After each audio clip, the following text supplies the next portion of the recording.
Karachi arts council में सिंधी अदब के जग मशहूर नक़ाद, नावलिस्ट, मज़ामती किरदार एडिटर साईं मोहम्मद उस्मान डिपलाई की याद में लोक विरसो कमेटी पारां तकरीब मुनक़द कई वई, जंहिंमें साईं मोहम्मद उस्मान डिपलाई ते नाले वारे लेखक जामी चांडियो, डॉक्टर परवीन मूसा मेमुण, डॉक्टर फ़हीम नूनारी, सुहेल सांगी, रफ़ीक मेमुण, शेर मेराणवी ऐं ॿियनि ॻाल्हाईंदे चयो त मोहम्मद उस्मान डिपलाई मज़ामती तहरीक जो हिकु निमाया रोशन ख़्यालु आहे जंहिं सिंधी अदब ऐं सहाफ़त लाइ सॼी ॼमार अणथक कमु कयो। डिपलाई जो लिखियलु नावल सांगड़ हिकु शाहकार किताबु आहे जंहिंमें अंग्रेज़ हुक्मरान जे ख़िलाफ़ु सिंध जे मज़ामत जी अकासी कई वई आहे। हू 20वीं सदी में उन्हनि चंद माण्हुनि मां हो जिन तालीम के मैदान में बामाना सुधार आणिया।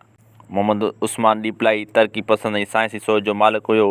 उस्मान डिपलाई सहाफ़त में आला किरदार अदा कंदे अवाम के हक़नि बाबति लिखियो। मोहम्मद उस्मान डिपलाई पीर परस्ती जूं पाड़ूं खणण में भी वॾो किरदार अदा कयो। उन्होंने सिंध में नियाणियुनि जी तालीम, समाजी जागरूकता ऐं सियासी सुजागी लाइ कमु कयो। उन मशहूर नावल सांगड़ समेत, नाटक नवेस समेत 150 किताब लिखिया। सिंध के इदारनि खे घुर्जे त मोहम्मद उस्मान डिपलाई के अणछपियल मवाद के छपराए नई नस्ल ताईं पहुचायो वञे। नाज़िक जिन जो ॾींहुं गंढीन सारो ॾींहुं छिनण मूर न सिखिया। उनजी लोक विरसो कमेटी के पारां आउं हिते आयल समूरनि महिमाननि, डिपलाई फैमिली के बुज़ुर्गनि ऐं उनजी घर भातियुनि ऐं हिते ॿिया जेके बि अदीब, शाइर, फनकार मौजूद आहिनि, उन्हनि जी दिलि जे गहराइनि सां आजियां करियां थो। मोहम्मद उस्मान डिपलाई साहब असांजे हिन पाकिस्तान जो वो पहिरियों अदीब, वो पहिरियों फ़लसफ़ी, वो पहिरियों लेखक आहे जंहिं जॾहिं पीर परस्ती जे ख़िलाफ़ु लिखियो त उन ते सरकार बंदिश विधी। पहिरियों किताब, पहिरियों मुसनिफ़ जंहिं ते उहा बंदिश पई ऐं ख़ुदा जे हुकुम सां उहा बंदिश अॼु बि लथी कान्हे, पर सिंध जा माण्हू उन्हनि बंदिशुनि जे बावजूद अॼु बि पीर परस्ती जे ख़िलाफ़ु आहिनि। इहो आहे मोहम्मद उस्मान डिपलाई। प्रोग्राम जी वज़ारतन डॉक्टर शेर मेराणी साहब। मुसलसिल जदोजहद, अणथक जदोजहद, किथे साही न पटण, मोहम्मद उस्मान डिपलाई अहिड़ो आहे। हुन जी स्ट्रगल के असां मुख़्तलिफ़ फेज़िस में विरहाए सघूं था। अंग्रेज़नि जे दौर दौरान हू कुरानी दुआऊं लिखे थो, इस्लामी नावल लिखे थो, तारीख़ी नावल लिखे थो। जीअं ही विरहाङो थिए थो त 1950 में हू शाह जो रिसालो तरतीब ॾिए थो।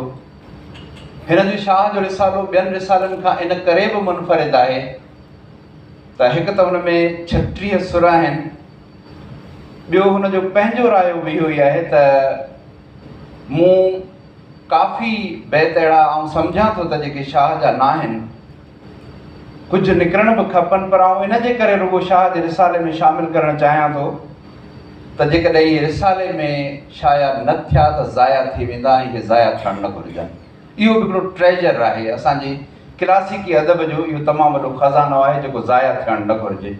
मोहम्मद उस्मान डिपलाई साहिब जी इहा राय आहे।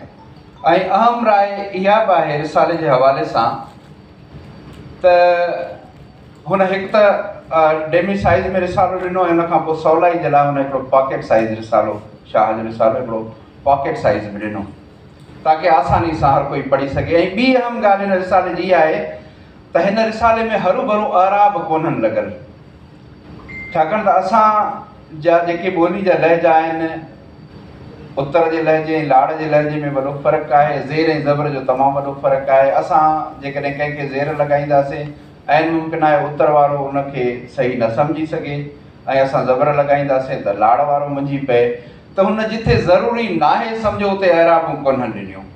यानी हुन पंहिंजी राय असांजे मथां मड़ी कान्हे त शाह हीअं चए थो। हुन बिल्कुलु री एराबें, जिथे तमामु घणी ज़रूरत आहे उते ज़रूरु एराब आहिनि हुन में, पर जिथे ज़रूरत कान्हे का उते हरू भरू एराब हुन में मौजूदु न आहिनि। असांजा घणा रिसाला स्कॉलर्स एराबनि सां भरिया पिया आहिनि। असांखे किथे किथे शक पवंदो त सिंधी बि आहे या कान्हे का, एतिरा एराब रिसालनि में मौजूदु आहिनि। जिन में का ईअं सम्झो त चुक जी या कंहिं बि मुंझारे जी ज़रूरत कान्हे, उते बि आराम लॻल आहिनि। हिन जो रिसालो मुनफ़रिद आहे, इन जे करे त हिकु त घणो उन में मवाद मौजूदु आहे ऐं ॿियो एराबनि खां सिवा आहे। अहम ॻाल्हि हिन जो 50 में हुन इहो रिसालो ॾिनो आहे। उन खां पोइ इहो साॻियो दौरु आहे जंहिंमें ही इबरत कढे थो, पहिरियां सिलसिलेवार, पोइ 15 रोज़ा, उन खां पोइ 55 में ही उनखे रेगुलर आणे थो, उहो रोज़ानी इबरत, जेको 58 में जेका वरी माली हालतूं ख़राबु हुजण जे करे हू इबरत काज़ी साहिबान खे विकिणी ॾिए थो। इबरत कढण वारो मोहम्मद उस्मान डिपलाई। उन खां पोइ इंसान जा 89 पर्चा हुन आंदा आहिनि ऐं हुन लिखियो आहे, वाज़े तौर ते लिखियो आहे त मूंखे लॻे थो त इंसानियत असांजे दोस्तनि खे पसंदि न आई आहे ऐं हुन एक्सपेक्ट पे कयो त को इनाम इकराम मिलंदो, पर इनाम इकराम त वियो जेको आहे सो कंहिं ॿिए पासे। ही पाण बि टीप में अची वियो ऐं इंसान बि बंदि थी वियो ऐं उहो बि टीप में हलियो वियो। त हुन चयो आहे त आउं बि ॾचे में त इंसान बि ॾचे में, ऐं चई त इंसान शायदि असांखे कोन थो वणे या इंसान जो जेको आहे सो असां वटि क़दुरु कोन्हे को। इहो पासो अलॻि। इन खां अलावा हिन जो जेल में वञणु ऐं 40 ॾींहंनि में सांघड़ लिखणु हिकिड़े मुआवज़े खां घटि कोन्हे को। ऐं उन सांघड़ में जेके हुन तजुर्बा ॾिना आहिनि ऐं उहे जेके माण्हू कैदी हुन सां जेल में मिलिया आहिनि ऐं रेफरेंसिस हुनखे जेके मिलिया, सांघड़ बज़ाहिर त उहो नाविल आहे, पर ही नाविल कोन्हे, इहा हिस्ट्री आहे, तारीख़ आहे ऐं सची तारीख़ आहे। कंहिं ॾाहे अंग्रेज़ ॾाहे चयो त तारीख़ ऐं कहाणी में फ़र्क़ु इहो आहे त तारीख़ में नाला सचा ऐं ॿियो सॼो कुझु कूड़ हूंदो आहे, कहाणी में नाला कूड़ा, ॿियो सॼो कुझु सच हूंदो आहे। त हिन में नाला बि कई सचा आहिनि, सच त आहे ई आहे, सांघड़ सॼो जो सॼो सच आहे ऐं उहो मज़ामत जो उहो नाविल आहे जंहिंजो मिसाल शायदि असांखे सॼी सिंधी नाविल निगारी में न मिले, जेतिरो हिकिड़ो ज़ख़ीम नाविल ऐं उन में जेके वाक़िया दर्ज थियल आहिनि। अच्छा, हिकिड़ी ख़ासि ॻाल्हि हिन नाविल जी इहा आहे जंहिं ते अॼु ॾींहं ताईं मूंखे नाहे मिलियो को स्कॉलर या जंहिं उन जी हिन नाविल मां पॉइंट आउट कई हुजे ॻाल्हि, उहा आहे हिन नाविल में औरतुनि जो किरदारु। इंतिहाई मुनफ़रिद किरदारु आहे। पीर साहिब जो हिकिड़ो ख़िताबु हिन में शामिलु आहे, हू पंहिंजे गाज़ियुनि सां ख़िताबु करे थो, नौजवाननि सां ख़िताबु करे थो, मुरीदनि सां ख़िताबु करे थो। मुरीदनि खां सवाइ जेके ॿिया आहिनि उहे बि उन्हनि जे टोले में शामिलु आहिनि। हिकिड़ो नौजवान आहे, उहो चए थो पीर साहिब खे त साईं मुंहिंजो नालो लिखो, त पीर साहिब चए थो त फ़क़ीर तुंहिंजो नालो छा आहे? चयोसि मूंखे फ़क़ीर न सॼो, ऐं मुरीद कोन आहियां। त हिते हू क़ुर जी आयत ॾिए थो त मालिक रुगो ख़ुदा जी ज़ात आहे, असां सभई फ़ुक़रा आहियूं। पीर साहिबनि खे क़ुर जी आयत ॿुधाए थो ऐं उन खां पोइ हू चए थो बहरहाल फ़क़ीर छाकाणि त लक़ब मख़सूसु थियल आहे हुरनि जे लाइ, ऐं हुर कोन आहे पर तव्हांजी तहरीक सां गॾु बीठल आहियां, मुंहिंजो नालो लिखो ऐं विढ़ंदुसि। उहो नौजवान हुनखे चए थो ऐं उन सां गॾु ई बीठल हिकिड़ो वाणियो आहे, चए थो त हिन महते जो नालो बि लिखो। पाण पंहिंजे पाण खे चए त हिन काज़ में मूं महते जो नालो बि लिखो। त पीर साहिबु खिले थो, चए थो आऊं बि जेको आहे सो मुरीद कोन आहियां ऐं हुर कोन आहियां, पर हिन नौजवान मूंखे जेको आहे सो जेको रस्तो ॾेखारियो ऐं सम्झां थो त आज़ादी खां सवाइ ॿी का वाह कान्हे का तव्हांखे गॾु आहे। हिकिड़ो वाणियो किरदारु आहे, उहो उन्हनि पंहिंजो नालो लिखायो। ऐं इन खां पोइ औरतुनि सां पीर साहिबु मुखातिब थो थिए त पंहिंजी चूड़ियूं ऐं कंगण विकिणो, हथियार वठो ऐं हथियार हलाइणु सिखो, बवक़्ति ज़रूरत तव्हां जीअं इहे इस्तेमालु करे सघो ऐं पंहिंजे पाण खे बचाए सघो। तव्हांखे हथियार सिखणा आहिनि, हथियारनि जो इस्तेमालु सिखणो आहे। ऐं औरतुनि खे उहो पीर साहिब जो ख़िताबु आहे। उन खां पोइ साबरा, बसरा ऐं ॿियूं केतिरियूं औरतूं आहिनि नाविल में जेका का जेको आहे सो जासूसी जो कमु थी करे, का नर्सिंग जो कमु थी करे, का हुननि गाज़ियुनि खे कंहिं तरीक़े सां सपोर्ट थी करे, का कंहिं तरीक़े सां सपोर्ट थी करे। औरत जो किरदारु जेको सांघड़ में आहे उहो शायदि कंहिं नाविल में हिकिड़ी सिंधी औरत जो किरदारु ॾिनो वियो। तमामु सधारो किरदारु आहे औरतुनि जो, न रुॻो इन सांघड़ में, पर जेको समरकंद सूफ़ नाविल आहे उस्मान डिपलाई साहिब जो, उन में औरत मज़लूम बि ॾेखारियल आहे त औरत ख़ुदि मुख़्तार बि ॾेखारियल आहे। ख़ुदि मुख़्तार औरत जो कंहिं बि लिखणी में ज़ाहिर करण मां मुराद आहे उहो औरत खे ख़ुदि मुख़्तार ॾिसणु चाहे थो। हिकिड़ी नौजवान छोकिरी आहे जेका दाह खणी थी वञे पीर साहिब वटि त मूंसां ज़ुल्म थियो आहे ऐं ॾाढा साईं करे हुन सां मुखातिब थी थिए, त हू हुनखे पीर साहिब चए पंहिंजनि हुन एलचिन खे या जेके हुनजा चेला आहिनि, मुरीद आहिनि, उन्हनि खे दड़को ॾेई करे चए थो छा तव्हांखे हिन आदाब तव्हां हिनखे आदाब न सेखारिया त घोट सां कुंवार कीअं मुखातिब थींदी आहे। त उहा छोकिरी आहे 12-13 सालनि जी, मुंहिंजी थी पए त घोट छा कुंवार छा ऐं किथे अची वई आहियां। त उन में जेको आहे सो हुननि जेका असुलु जेका घरवारी आहे उहा उते अचे थी ऐं हुन पीर सां जेका चिठ करे थी, उन्हनि जी चए थी त हिन मासूम न्याणी खे छा छोरनि खे छॾे हाणे मासूम न्याणियुनि जे पोयां पियो आहे। इहो डायलॉग आहे हुन जेको आहे सो हुन नाविल जो। ऐं उन खां पोइ जेका हुन सां जुठ करे थी ऐं हुनजे अॻियां हू जेको पीर साहिबु आहे उहो सरेंडर कंदे ॾेखारियो वियो आहे, हुनजे अॻियां कुझु ई कोन थो सघे। इहा औरत जी ख़ुदि मुख़्तारी आहे जेका हिन नाविल में मौजूदु आहे। इन खां सवाइ जेको उस्मान डिपलाई साहिबु मुख़्तलिफ़ लिखड़ियुनि में औरत खे हिकिड़ो ख़ुदि मुख़्तार करे पेश कयो आहे, उन जो बि असांखे को मिसाल कोन थो मिले। हुनजी समूरी जेका ज़िंदगी आहे स्ट्रगल सां भरियल ज़िंदगी आहे ऐं हिकिड़े बाअमल माण्हू जी ज़िंदगी आहे। साईं जेम्स ते जॾहिं पीर साहिबान तनक़ीद जा तीर उछलाया त हुन शेखुल मशाइख लिखियो हुयो। शेखुल मशाइख हालांकि जंहिंजे छपजण जी हुन NOC बि वरिती हुई उन वक़्त जे इंफॉर्मेशन खां, बावजूदि हिन जे उनखे बैन कयो वियो ऐं जेको आहे सो उस्मान डिपलाई साहिब खे जेल में विधो वियो हुयो। उन में रेफरेंसिस सां उन पीर साहिबान जा जेके कचा चिठा हुया उहे खोलिया आहिनि।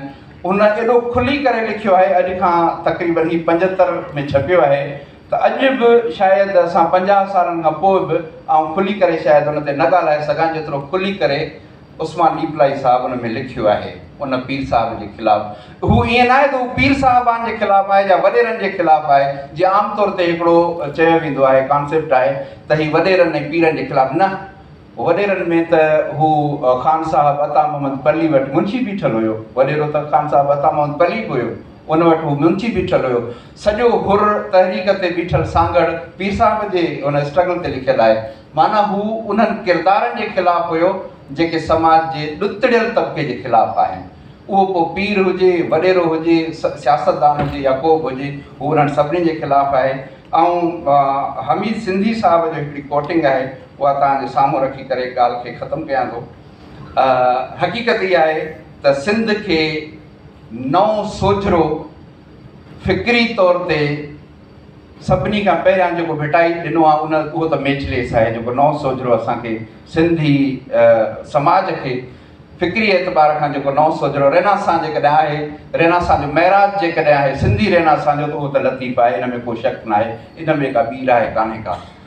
पर नसरी एतबार खां जेको मिर्ज़ा खलीज बेग जेको किरदारु अदा कयो आहे ऐं इब्राहिम जोए साहिबु किरदारु अदा कयो आहे, उन ई पाए जो किरदारु मोहम्मद उस्मान डिपलाई जो आहे। 150 खां मथे हुन जेके बि किताब लिखिया आहिनि, हर किताब जी कान का अहमियत आहे, हर किताब पंहिंजी नोयत जो इंतिहाई अहम किताब आहे। ऐं सिंध जी ॾाहप जो जेकॾहिं असां हिकिड़ो अहम मुहरिक असां सॼियूं मोहम्मद उस्मान डिपलाई खे, त हू ग़लति ॻाल्हि कोन थींदी। हू सिंधी ॾाहप जो मीनार आहे, जदीद सिंधी ॾाहप जो महराज आहे ऐं हुन असांखे उन ॾाहप सां जोड़ण जी कोशिशि कई आहे। हुनजा 150 किताब ई असांखे सिंध जे उन गुम थियल ॾाहप सां जोड़नि था, जंहिंजी असांखे अॼु बि ज़रूरत आहे। हमीद सिंधी साहिबु रोज़नामा इबरत में लिखियो हुयो त भिटाई जूं सुरमियूं त सबा जूं आहिनि, पर डिपलाई जूं सुरमियूं सबा जूं हुजण सां गॾु बहादुर, बाहिमत ऐं बदिले जी आग पंहिंजनि घोटनि ऐं घरनि तां सड़ी भरे पाण क़ुर्बान करण वारियूं आहिनि। लेखक जनाब फ़हीम नूनारी साहब खे त उहे अचनि ऐं जनाब मोहम्मद उस्मान डिपलाई साहब जे बारे में पंहिंजे ख़्यालनि जो लिखत में इज़हार कनि। या उस्मान डिपलाई जी जेका शख़्सियत आहे, शेर सही चई वियो त हू रिनायसेंस जो निशाकिसानीअ जो सिंध में हिकिड़ो इस्तारो हुयो। वसीलनि जी अणहूंद, अकेलो फ़र्द, टाइपराइटर सूटकेस में, प्रेस पाण सां गॾु सॼी सिंध खे मक़सदा जीआरे वियो। जेके जबर ऐं कोटियूं जबर ऐं जेको बुलंद कयो थर मां, देबले मां, उहो सिंध में सिंध जी कुंड पुछ ताईं उनजो आवाज़ु पहुतो ऐं थोरे अरसे में उन जेको उन जबर ऐं ज़ुल्म जा जे घाणा उनखे जेको कमज़ोर ऐं नेस्त करण लाइ उन खां जेको बि बची सघियो त त हुन कॾहिं बि मक़सदा सुख जो साह न खयूं, थक किथे बि न पॻो पंहिंजी ज़िंदगी में। सदायती रिप्लाई लाइ ॿ शेर पढ़ी पोइ मां पंहिंजो मुख़्तलिफ़ साथ पढ़ंदुमि। सदायती सब का बुख न बासे का, जेही तेही ज़ात जी जुम्बश नाहे जाए, मूं सां हले सा जी मिठो न करे। हलो हलो मलू माझिया वेरनि वठो वेर, थींदो सॾु सवेर सुबुह शहीदनि खे। त हुन पंहिंजा जेके वेर हुआ, जेके अंदरि में उदमा तूफ़ान हो, त उनखे पंहिंजी लिखत जी सूरत में त मुंहिंजो जेको हीउ एस्पेक्ट आहे मक़ाले जो, त मोहम्मद उस्मान डिपलाई जो अंधी तकलीद अंधनि अक़ीदनि ख़िलाफ़ु जिहाद, सिंध में जेको पीर परस्ती ख़िलाफ़ु अलम बुलंद थियो। डिपलाई साहब पंहिंजी सोच ऐं अमल में हिकु इनकलाबी इंसान हो। लिखण जी त ॼणु मशीन हो, लिखण जी त ॼणु मशीन हो। मिर्ज़ा कलीज बेग खां पोइ मोहम्मद उस्मान डिपलाई अदब ऐं समाजियात जी दुनिया जो सगारो किरदारु आहे, जंहिं मुआशिरे में फैलियल ॿाट ऊंदाई में रोशनी पखेड़ी 150 खां वधीक किताबनि जो तोहफ़ो मादरे वतन सिंध, सिंधी ॿोली ऐं समाज खे ॾिनो। हुनजी न्याणी सुरिया उस्मान डिपलाई साहब ते तहक़ीक़ कंदे लिखे थी त सियासी लिहाज़ खां डिपलाई कॾहिं को बुलंद बाला मक़ाम या शख़्सियत बणिजणु कोन चाहे। संदसि हर क़दम तोड़े अमल में सोच सिर्फ़ु इहा ई हुई त इंसान थी रहे ऐं इंसान जी बुनियादी हक़नि तोड़े उन में बहितरी ऐं बहबूद लाइ जदोजहद कंदो रहे। कुझु किताबनि जा नाला जन सां डिपलाई साहब जी ज़हनी उसर ऐं अंदरि जा उदमा ख़्वाब ख़्याल चिटा नज़र अचनि था। उन में जेके मुहर्रक किताबनि इंसान जी तारीख़, सागर नाविल, इनकलाबी ईरान, आज़ादी जी जंग 1857 आज़ादी जी जंग, मुर्शिद जूं टंगूं, नूर तौहीद, कांग्रेस नाटक ऐं कुते जो पुटु।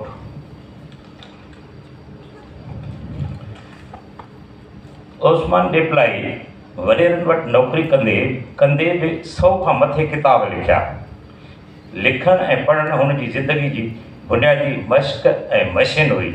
डिपलाई जे दौर जो इल्मी, अदबी, सियासी ऐं समाजी मंज़रनामो पसमानदा हो। ख़ासि तौर थर जे इलाइक़े वारो हिसो ॾुकार जो शिकार हो। ज़ुल्म ऐं ज़्यादतियूं आम इंसान सां थींदे हुन पंहिंजी अखियुनि सां ॾिठियूं। उन मुशाहिदे ऐं तजुर्बनि हिन खे पीरी मुर्शिदी ऐं वॾेराशाही जे अंधनि अक़ीदनि ऐं रवायतनि ख़िलाफ़ु लिखण ते आमादा कयो ऐं संदनि अंदरि अक़ीदनि रवायतनि ख़िलाफ़ु हुन पंहिंजे फ़हम ऐं फ़िक्र वारी तेज़ तलवार ख़ुदा जी ख़ल्क़ अवाम जे शऊर जी आबियारी ऐं आज़ादी लाइ इस्तेमालु कई। हुन पंहिंजी हयाती में किथे बि थक न भॻो, ॾींहं राति मुसलसल जदोजहद जे मैदान में रहियो। उहो हिकु बावकार आज़ादु इंसान सिंध धरती ते ॾिसणु चाहे पियो। अहिड़े आज़ादु इंसान जी तख़लीक़ ऐं ताबीर वारे सफ़र में हुन अणगुणिया ड्रामा, कहाणियूं, अफ़साना, नाविल ऐं कालम लिखिया, जेके ऊंदहि में रोशनी जो कमु ॾियणु लॻा।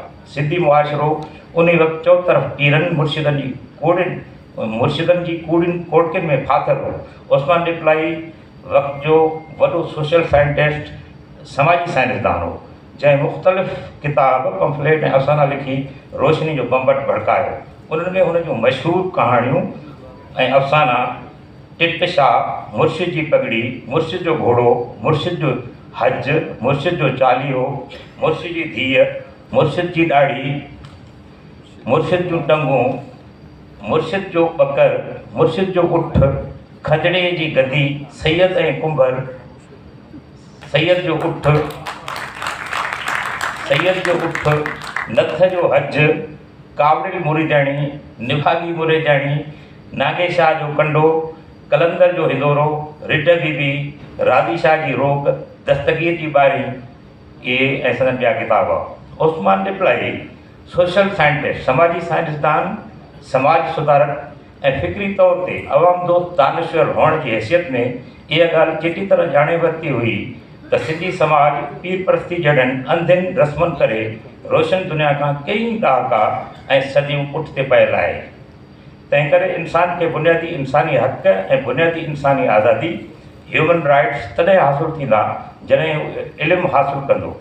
उहा इल्म जी रोशनी हू फॉर्मल ऐं इनफॉर्मल एजुकेशन, सहाफ़त, ड्रामा, कहाणियुनि ऐं अफ़साना नवीसीअ जे ज़रिए करणु लॻो।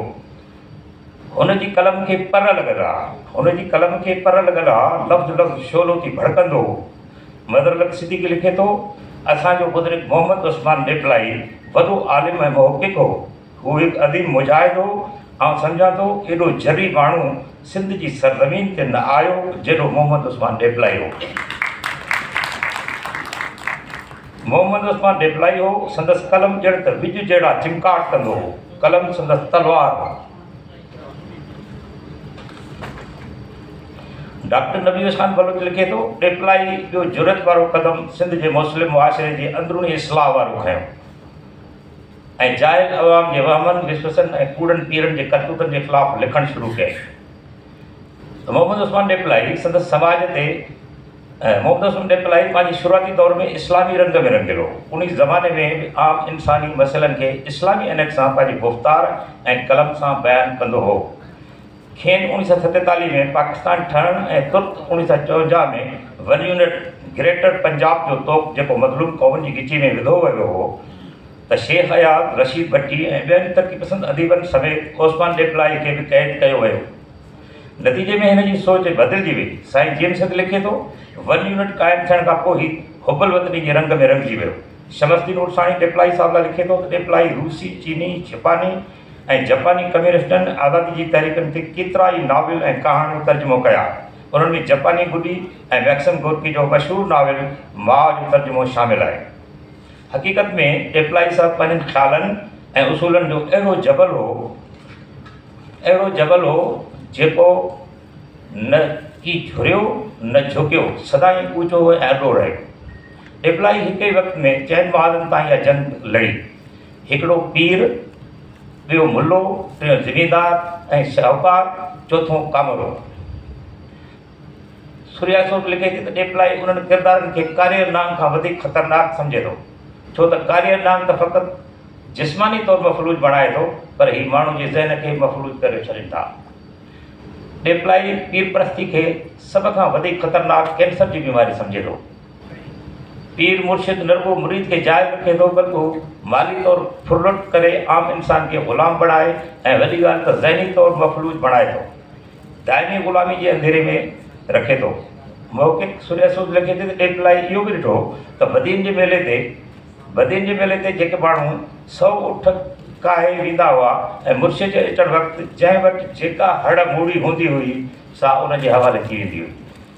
डिपलाई समाज जी अहिड़े नासूर ऐं अंधी तकलीद ख़िलाफ़ कलमी जिहाद कयो। सिंधी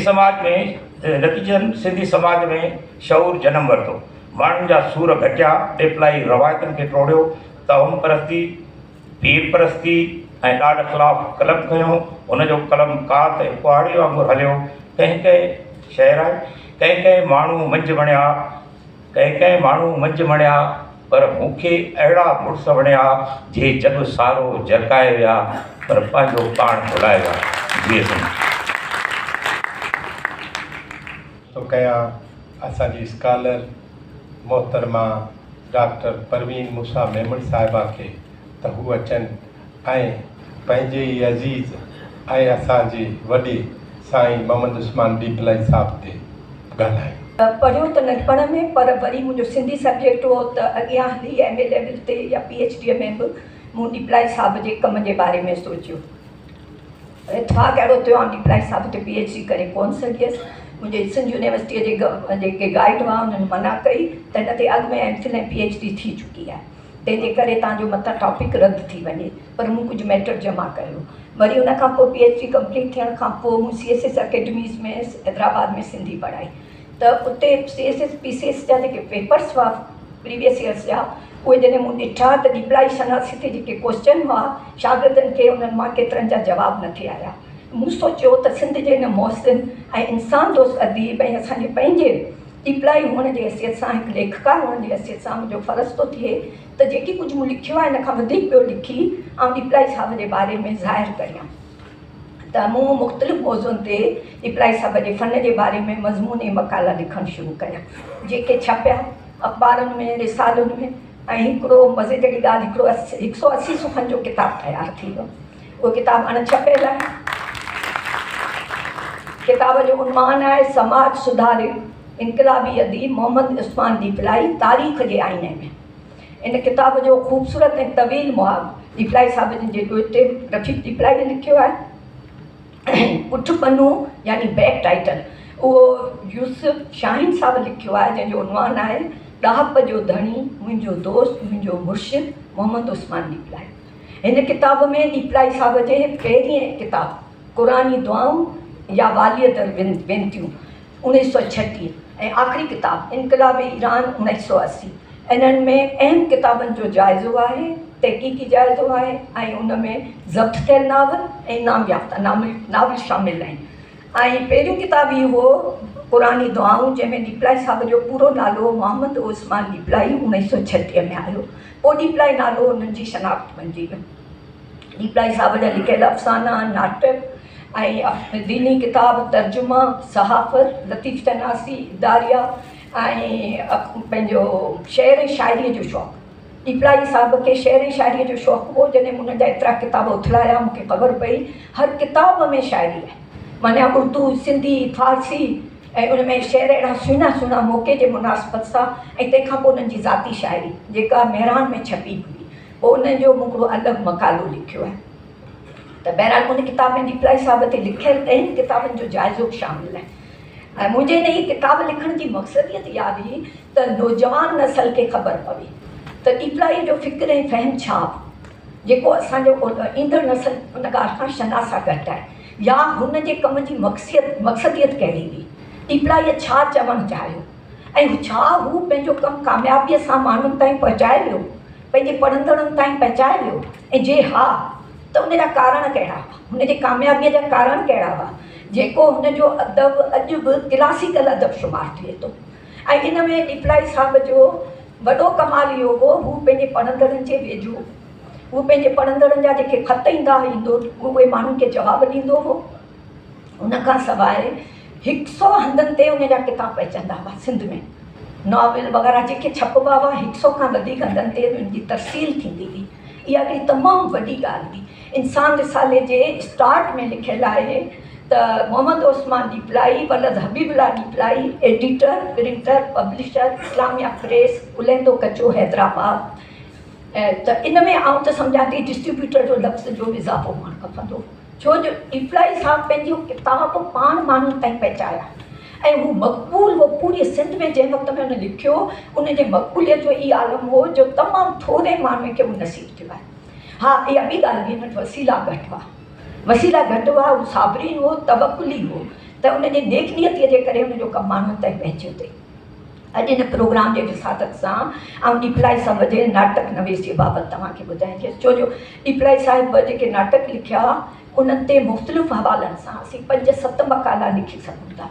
उन्हनि जी ॿोली, उन्हनि जो मवाद, उन्हनि जा मौज़ू ऐं मुकालमनि जो तरीक़ो, पर मूं सिर्फ़ु हिकिड़ो ई टॉपिक चूंडियो आहे त डिपलाई साहिब जे नाटकनि में समाज सुधारे जो पैगाम। ठीकु आहे, हाणे असां ॾिसूं त नाटक लिखणु ऐं ख़ासि तौर ते मयारी नाटक लिखणु हिकिड़ो फ़नी ऐं अदबी मरहलो आहे। फ़नी इन करे जो नाटक जो फ़न जेको आहे सो सिर्फ़ु लिखण सां महदूद कोन्हे, उहो स्टेज ते पेश थिए थो, रेडियो जे महफ़त असां ताईं पहुचे थो ऐं टेलीविज़न जे ज़रिए पूरी दुनिया में मुख़्तलिफ़ नशरियाती इदारनि जे ज़रिए अचे थो। त नाटक खे लिखण वारो हर अदीब नथो हुजे, नाटक लिखण जूं पंहिंजूं घुरिजूं आहिनि। ऐं डिपलाई साहिब जंहिं वक़्त में लिखियो स्टेज ते पेश ते थियो त उन्हनि जे घुरिजनि मुताबिक़ लिखियो ऐं उन जा मुकालमा जेके आहिनि से उन हवाले सां उन लिखिया। कंहिं बि नाटक में मौज़ू, मवाद, मक़सदियत, ॿोलीअ जो इस्तेमालु, ख़ासि तौरु मुकालमा ऐं समाज जे मसइलनि जी नुमाइंदगी न हूंदी त उहो नाटक कंहिं नमूने कामयाबु कोन थी सघंदो। हाणे डिपलाई साहिब जे नाटकनि में कहिड़ियूं कामयाबियूं हुयूं उहे तव्हांखे ॿुधायां थी। इन जे कलमी पोरे में नाटकनि जी तमामु वॾी अहमियत आहे। ऐं पहिरियों हिकिड़ो त हुन डिपलाई साहिब ने 14 नाटक लिखिया, पर उन मां 7 जो हिकिड़ो मजमूओ इंस्टीट्यूट ऑफ सिंधियोलॉजी या मेहताब अकबर राष्ट्रीय वारे दौर में जॾहिं उहा डायरेक्टर बि हुते इहो छपरायो हो। 125 सुफ़्हनि जो किताबु आहे जेको BA इलेक्टिव जे कोर्स में सिंध यूनिवर्सिटी में शामिलु रहियो। उन में 7 नाटक आहिनि ऐं हिते कुझु थोरो मुख़्तसिर आहे उन्हनि जे नाटकनि जा उनवान ॿुधायां थी। पहिरियों नाटक जेको डीपलाई साहिबु लिखियो उहो 1941 में आयो।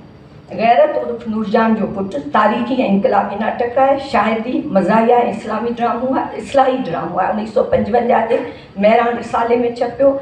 इस्लाम ते मुक़दमो इस्लाम जे हुक्मराननि बाबति आहे। इबरत जे सिलसिले तहत 1949 में छपियो। सजाई मूड़ी इस्लाही नाटक आहे ऐं इहो किताब में शामिलु आहे। हिन में मिर्ज़ा गाज़ी बेग तारीख़ी नाटक आहे। वाबियरो इस्लाही नाटक आहे। 1956 जे महिराण जे पहिरें पर्चे में छपियो। टुकार मज़ाहिया ऐं इस्लामी ड्रामो आहे। 4 दिसंबर 1956 ते इस्लामिया दारी शायदि शाया कयो। निजूमी मिज़ाहिया ऐं तंज़िया इस्लाही ड्रामो आहे। टिमाही महिराण जे 1955 जे चौथे पर्चे में छपियो। आज़ाद चूंड इनकलाबी ड्रामो आहे। इस्लामिया दारुल इरशाद जे 1945 जे शायदि में शाया थियो। कांग्रेस नाटक इनकलाबी ऐं इस्लामी ड्रामो इस्लामिया दारुल इरशाद 1945 में शाया कयो। उन खां सवाइ डॉक्टर नाटक 16 सुफ़ा, कोर्ट नाटक 111 सुफ़ा, कांग्रेसी जार 125 सुफ़ा ऐं कांग्रेस ख़ुदि लफ़्ज़ कांग्रेस 200 सुफ़ा इहे नाटक बि आहिनि डीपलाई साहिब जा। चंद नाटकनि मां हिते असां वटि टाइम तमामु थोरो आहे। मुंहिंजो मकालो 12 सुफ़्हनि जो आहे त एतिरो टाइम जेको आहे तव्हां मूंखे शुरू में ॿुधायो तॾहिं तव्हांखे 10-12 मिंट ॻाल्हाइणो आहे वधि में वधि। त इन जे करे कुझु डायलॉग्स ॿुधायां थी तव्हांखे त तव्हांखे मवाद जी नोयत जी ख़बर पए। गैरत उर्फ़ नूरजान जो पुटु नाटक 7 पर्दनि ते मुश्तमिल आहे ऐं इन में जहांगीर बादशाह जे दौर जे सचे वाक़े खे लेखक सुहिणे असलूब ऐं मुकालमनि सां पेश कयो आहे। जहांगीर चवे थो सैफला खे, मूं तोखे इन लाइ नवाब बनाए मोकिलियो हो त तूं खिली त हज़ारनि खे रुआरे खिली, तूं हली त लाशनि खे लताड़ींदो हली, तूं खेॾीअं त रैयत जे खून सां खेॾीअं। तोखे नूरजान जे पुटु हुअण जो फ़ख़्रु आहे त इंदर खे मुंहिंजे पुटु हुअण जो फ़ख़्रु आहे। ख़ुदा जो कसम रैयत मुंहिंजा बचाए, हू ग़रीब आहिनि त बि मुंहिंजा आहिनि। उन खां पोइ सजाई मूड़ी ॿियो नाटक आहे। इहो 16 एक्टनि ते मुश्तमिल आहे। हिकु नौजवान जी कहाणी आहे जेको मजीद नाले हूंदो आहे। सेठ याकूब हुनजे एरिया जो हिकिड़ो सेठ हूंदो आहे जंहिं पैसो जाम हूंदो आहे सरंदीअ वारो। उहो मदरसनि मौलवियनि ऐं पीरनि फ़क़ीरनि खे उन्हनि खे पैसा ॾियण जी बजाए के नौजवान खे स्कॉलरशिप ॾेई ॿाहिरि पढ़ण लाइ मोकिलींदो आहे। त सेठ याकूब उन नौजवान खे ख़र्चु ॾींदो आहे। मजीद जॾहिं पढ़ी मोटी ईंदो आहे त पंहिंजा पैसा वापसि कंदो आहे। सेठ याकूब चवेसि थो, छा तो मुंहिंजी मूड़ी सजाई कई या ॿिए कंहिं इल्म जे उञाइल जी उजाई, कंहिंखे पेरनि ते बीहारियो? जॾहिं कंहिं नाकार में जवाबु मिले थो सेठ याकूब चए थो, मजीद छा तो को अहिड़ो बेकस ॻोल्हे कोन लधो जंहिंखे बेकसीअ जे ओड़ा मां कढी? मजीद शदीद शर्मिंदो थींदो आहे ऐं उन सां वाइदो करे वेंदो आहे। आख़िर में उहो कंहिं ॿिनि माण्हुनि जी मदद करे पोइ उहो सेठ याकूब खे इतला ॾियणु ईंदो आहे। डीपलाई साहिबु हिन नाटक जे महफ़ क़ौम खे सुझाव कयो आहे, तव्हां अॻियां अचो, समाज जे सुधारे जो कमु करियो। सरंदीअ वारा अॻियां अचो, ग़रीब शागिर्दनि जी जेके इल्म लाइ सिकनि पिया उन्हनि वटि पैसो कोन्हे उन्हनि जी मदद करियो ऐं तइलीम हासिलु कंदा तॾहिं तव्हांजी सिंध पेरनि ते बीहंदी, क़ौम कामयाबु थींदी। शाहिदी नाटक जेको आहे सो डीपलाई साहिबु सिंधी नाटक जी 100 साला जशन जी स्टेज ते पेश कयो वियो 1980 में ऐं उहो कमिश्नर हैदराबाद जे ताबिन सां थियो हो। उन में 8-9 ड्रामा पेश थिया हुआ। तंहिंमें शाहिदी ऐं हिकिड़ो ॿियो डीपलाई साहिब जो ड्रामो हो जेको मूं पाण बि ॾिठो हो उन ज़माने में। डीपलाई साहिबु ख़ुदि आयो बज़ाते नफ़्से नफ़ीस ऑडिटोरियम में अची उहो नाटक ॾिठईं ऐं ॾिसण खां पोइ खेनि एॾो पसंदि आयो, ॾाढी बाखण कयूं, ॾाढो ख़ुशि थिया ऐं उन में जेके अदाकार हुआ महबूब आलम, AR बलोच, याकूब ज़करिया, सिकंदर बलोच, छा त उन्हनि जी अदाकारी। अॼुकल्ह असांजा जेके स्टेज ते नाटक था अचनि अला जी तरक़ीअ तौबा आहे, अहिड़ी हालति आहे, अहिड़ियूं वल्गर डांसिस आहिनि, अहिड़ा गंदा मुकालमा आहिनि जो फैमिलीअ सां गॾु ॾिसी नथा सघजनि। इहो नाटक असांजे सिंध जो, सिंधी क़ौम जो या इवन पाकिस्तान जो अलमरा आर्ट्स काउंसिल में थियनि था। ऐं सम्झां थी त अहिड़ा नाटक जेके जंहिंजी न मुकालमो आहे, न मौज़ू आहे, न मवाद आहे ऐं न का उन्हनि में रहनुमाई आहे, अहिड़नि खां बहितर आहे त नाटक ई न कया वञनि। त इहो जेको आहे न सो डीपलाई साहिब जा नाटक जे हिन दौर में वरी उथलाए पेश कया वञनि त असांजे नाटक नवीसनि खे, हिदायतकारनि खे वॾी रहनुमाई मिलंदी। ऐं नाटक शाहिदीअ में हिकिड़ो कूड़ो शख़्स आहे पेशावर, 3 रुपए जे नोट ते पंहिंजे अटकलनि ऐं हेराफेरियुनि सां हाज़िर दिमाग़ी सां केस खे पंहिंजे फ़ाइदे में करे केस में खे कामयाबी हासिलु कराए थो। तॾहिं नीपलाई साहिबु चए थो असांजे समाज में केॾी वॾी ओणाई आहे जो कूड़ा क़ुर जा कूड़ा क़सम खणी कूड़ा शायदि हिरफतूं हलाए सच खे कूड़ कूड़ खे सच कनि था। इंसाफ़ गुंगो ऐं ॻोड़ो आहे। इंतिज़ामिया जूं मसलतूं ऐं मजबूरियूं आहिनि। वकीलनि जूं केसनि कटण लाइ अटकलूं ई चालबाज़ियूं आहिनि। मतिलबु त कूड़ खे सुहिणाईअ सां सच करे पेश कयो थो वञे। मिसाल तौरु अदालत में शाहिद खां पुछियो थो वञे त रईस कॾहिं जेल काटियो? रईस उहो जेको 5000 खणी फिरी वियो हो त मूं कोन खया आहिनि। तंहिंते केस थियो हो त हाणे शाहिद त कूड़ो हो, उन न रईस ॾिठो न उहो माण्हू ॾिठो जंहिं 5000 ॾिना हुआ। हाणे शायदि बट सट खाए थो, पर अहिड़े तरीक़े सां जो आख़िर में कक थी अदालत उनजे फ़ैसिलो हक़ में थी करे। शायदि चए थो साईं अॼुकल्ह मुल्क जो कहिड़ो चङो मुड़ुसु ऐं सुधारे जी चाइना रखंदड़ अहिड़ो आहे जंहिं जेल न खाधो हुजे। ही पीर ॾिसो, ही मीर ॾिसो, ही वज़ीर ॾिसो, ही लीडर ॾिसो, ही रईस भक्त ॾिसो, ही मोबाने वतन ॾिसो, ही ख़ात्मे ख़लक़ ॾिसो, सभु पिया जेल वञनि। मुंहिंजे ख़्याल मूजिबि उहो शख़्स क़ौम जी ख़िदमत में पको ई न थियो आहे जंहिं जेल न खाधो आहे। मतिलबु त नीपलाई साहिबु समाज में इंसाफ़ पले न पवण वारे अदालती निज़ाम जे नाक़िस तरीक़े खे चैलेंज कयो ऐं उनखे मज़ाही ऐं तंज़िया नमूने ॿुधायो। नुजूमी नाटक जेको आहे हुन में फुटपाथ ऐं घरनि जा मंज़र आहिनि। एतिक़ाद जे कमज़ोरनि खे होशियारु कयो वियो आहे त नुजूमियत जे दावा कंदड़नि ते यकीन न करियो ऐं अबोज अवामनि खे लुटनि था। हू इंसानी नफ़्सियात जा माहिर आहिनि। अटकल ऐं हुरबनि सां पिया कनि फुड़ीनि। हिन में नीपलाई साहिबु इहो हिकिड़े सचे मुस्लमान जी शिरक खां पलियो आहे। फालूं टोणा फीणा ढारा तावीज़ निजूमी ऐं मुश्तदनि जा अमल ईमान खे कमज़ोर ऐं शैतानियत खे तक़वियत था ॾियनि। इहो ई नीपलाई साहिबु ॼाणायो आहे। ॾुकार नाटक जेको हो नीपलाई साहिब जो लाहौर ऐं हैदराबाद जा मंज़र 10 पर्दनि ते मुश्तमिल आहे। 1 यूनिट जे दौर जो ड्रामो आहे। जॾहिं सिंध खे साबिक़ सिंध लिखियो वेंदो हो, पंजाब हुकूमत जे वज़ीरनि ऐं सेक्रेटरियुनि खे सिंधी अख़बारूं तर्जुमाननि जे वसीले ॿुधण खां पोइ ख़बर नथी पवे त सिंध में ॾुकार कहिड़ो आहे। हू ॾुकार खे ॾुकार था चवनि, पोइ उनखे डकार था चवनि ऐं उन्हनि जे मूजिबि त सिंधियुनि में उते सिंध में जेको आहे उन्हनि खे वधाज़मू थी पियो आहे। 5 लखनि जूं दवाऊं वफ़ाक़ खां अचनि थियूं थर ॾांहुं ऐं पोइ अख़बारूं रड़ियूं पियूं कनि। हू चवनि था हेतिरे ख़र्च खां पोइ अख़बारूं छो वावेला पियूं कनि। नेठि हितां थर मां इस्लामाबाद वफ़्तु वठी मीर हाजी महमूद बख़्श साहिबु वेंदो आहे। उते जे लाॻापियल वज़ीर सां हुननि जी मुलाक़ात थींदी आहे। उहो चवंदो आहे ख़ैर असीं चऊं डकार ऐं अवीं चऊं डुकार, ॻाल्हि त साॻी थी। सिंध ऐं पंजाब ॿई सिंधू दरिया जूं पैदाइश आहिनि, इन करे हिकु जहिड़ियूं आहिनि। असांजी तहज़ीब ऐं सक़ाफ़त सभु हिकु आहे। तॾहिं त असां वादीअ महिरान जो इतिहाद 1 यूनिट बनायो। बसि हिकु ख़ुदा, हिकु रसूल, हिकु क़ुर, हिकु काबो, हिकु 1 यूनिट। मीर साहिबु चवे थो जनाब अव्हांखे कंहिं ग़लति मानिया जो मतिलबु ॿुधायो आहे। ॾुकार मानिया कैद। उते मींहुं न पवण सबबु सख़्तु कैद पियो आहे। पोखूं नथियूं थियनि, गाह कोन्हे, अनाज कोन्हे, माण्हू ऐं माल बुख पिया मरनि।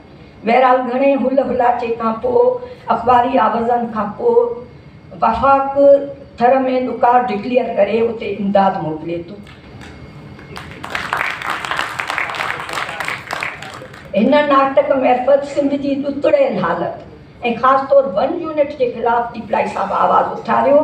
1 यूनिट ख़िलाफ़ु जेको मुज़ाहिमती अदब तख़लीक़ थियो, ही नाटक उनजो अहम हिसो आहे।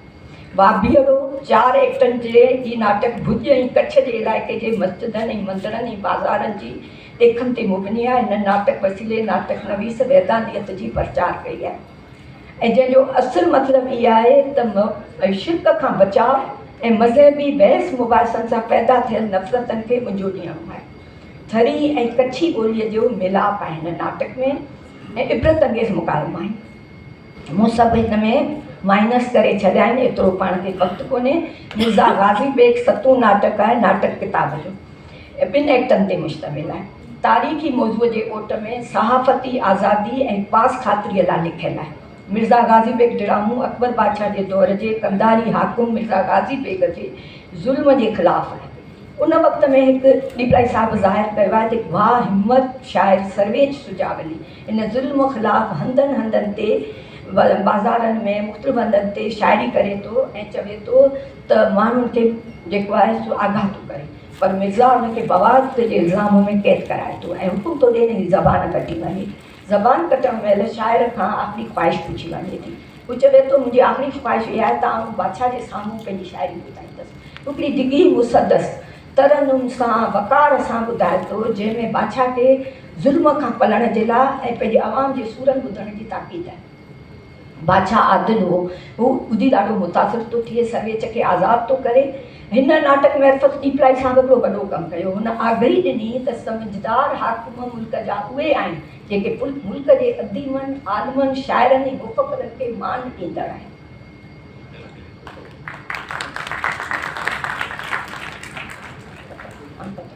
टीपलाई साहब वक़्त जे आवाज़ खे लबेक चवंदड़ लेखक हो। हुन हर परंदड़ मसइले ते लिखियो ऐं लिखण महिल हुन कॾहिं मसइलत खां कमु कोन वरितो। हुन पंहिंजे धरतीअ जे समाजी पस मंज़र ऐं सियासी ऐं मुआशी हालतुनि जी अकासी कई। कलम खां जहाज बिसैफ जो कमु वरितो। माण्हुनि जे ख़्वाहिशनि, दिली उमंगनि, मुहबतनि, नफ़रतनि, मज़हबनि, अक़ीदनि ऐं सोचनि जी ॼाण ॾिनी। नेकी ऐं बदीअ जो फ़र्क़ु वाज़े कंदे हू अदब जे समाजी कार्ज वारे उसूल ते क़ाइमु रहियो ऐं हिकु समाज सुधारक रहबर तौरु मुनफ़ी क़ुवतनि मां छुटकारी हासिल करण जा गस ऐं पंध रसिया। ऐं इहो पैगाम संदसि लिखियल नाटकनि में वाज़ह तौरु मौजूदु आहे। मुंहिंजे किताब में पहिरियों शर्त टीपलाई साहिब जे लाइ बैत लिखियलु आहे शाह लतीफ़ जो, उहा ॿुधाईंदुसि। सुवां सुधियूं ॾियनि हिन दीवाने दरिया जूं, कूड़ ओॾाई की न की रुॻो सच सोधी। इज़त जो अधु राति खे बखर विहाईं, साथ निभायो नियनि साबित उन सीर मां। महेश्वरी खे त हू अचे शेख हयाज़ जो गीत ॿुधाए असांजी भेण नज़मा महेश्वरी। बेख़बर नाहे पर मरण खां पोइ तोसां गॾिजण जूं हसरतूं रहंदियूं, तोसां गॾिजण जूं हसरतूं रहंदियूं। बेख़बर नाहे पर मरण खां पोइ तोसां गॾिजण जूं हसरतूं रहंदियूं, तोसां गॾिजण जूं हसरतूं रहंदियूं। बेख़बर नाहे पर मरण खां पोइ जाम मीना रहे न रहे, जाम मीना रहे न रहे, जाम मीना रहे न रहे, जाम मीना रहे न रहे। मुंहिंजे अखड़ियुनि जूं आदतूं रहंदियूं, मुंहिंजे अखड़ियुनि जूं आदतूं रहंदियूं, तोसां गॾिजण जूं हसरतूं रहंदियूं, तोसां गॾिजण जूं हसरतूं रहंदियूं। बेख़बर नाहे पर मरण खां पोइ तुंहिंजे पहलू में कैसी ताईंदो, तुंहिंजे पहलू में कैसी ताईंदो। अबले आदम जूं जन्नतूं रहंदियूं, अबले आदम जूं जन्नतूं रहंदियूं, तोसां गॾिजण जूं हसरतूं रहंदियूं, तोसां गॾिजण जूं हसरतूं रहंदियूं। बेख़बर नाहे पर मरण खां पोइ शाह खां पोइ अयाज़ ॿुधा, शाह खां पोइ अयाज़ ॿुधा, शाह खां पोइ अयाज़ ॿुधा, शाह खां पोइ अयाज़ ॿुधा। सिंध में कंहिं जूं आयतूं रहंदियूं, सिंध में कंहिं जूं आयतूं रहंदियूं, तोसां गॾिजण जूं हसरतूं रहंदियूं, तोसां गॾिजण जूं हसरतूं रहंदियूं, तोसां गॾिजण जूं हसरतूं रहंदियूं। थरवासी असांजे सहाफ़ी, असांजे एडिटर, असांजे क़ैदी सुहेल सांगी साहब खे गुज़ारिश थो करियां त हू अचे पंहिंजे ख़्यालनि जो इज़हार करे। सुहेल सांगी साहब। आऊं अॼु जॾहिं टीपलाई साहब थे ॻाल्हाइण लाइ सॼो ॾींहुं आहे। ॿियो इहो आहे त जॾहिं आऊं मिडिल स्कूल जो, हाई स्कूल जो शागिर्दु हुउसि तॾहिं टीपलाई साहब जा उहे समूरा किताब जंहिंजो ज़िक्र असांजे फ़हीम साहब कयो या असांजे अदी डॉक्टर परवीन कयो, त उहे मूं तॾहिं पढ़िया हुया। त मुंहिंजे सॼे इन सियासी शऊर ते जेको बि अकुल आयो, इल्मु आयो, उन ते उनजी हिकिड़ी वॾी छाप आहे। इहा छा रुॻो एतिरी कोन्हे, ॾाढी मज़ेदार ॻाल्हि आहे त जॾहिं आउं हैदराबाद आयुसि, अची पढ़णु शुरू कयुमि, नौकिरी शुरू कयुमि, सियासत शुरू कयुमि, तॾहिं बि डीपलाई साहिब सां हिकिड़ो वास्तो रहियो, तालुक़ु रहियो। मूंखे यादि आहे त असां यूनिवर्सिटी में पढ़ंदा हुआसीं त असांजो दोस्त आफ्ताब मेमन जन जो इहो ज़िक्र कयो। असां हिकिड़ो रिसालो छपणु चाहियोसीं त आउं आफ्ताब ऐं ॿियो असांजो दोस्त नज़ीर अब्बासी जेको ज़िया जे दौर में हारिजी वियो टार्चर कैम्प में, त उहो गॾिजी असांखे कढणो हो। आफ्ताब चयो त इहो डीपलाई साहिब खां पुछूं था हुते हली त भई कीअं छपो कीअं कबो।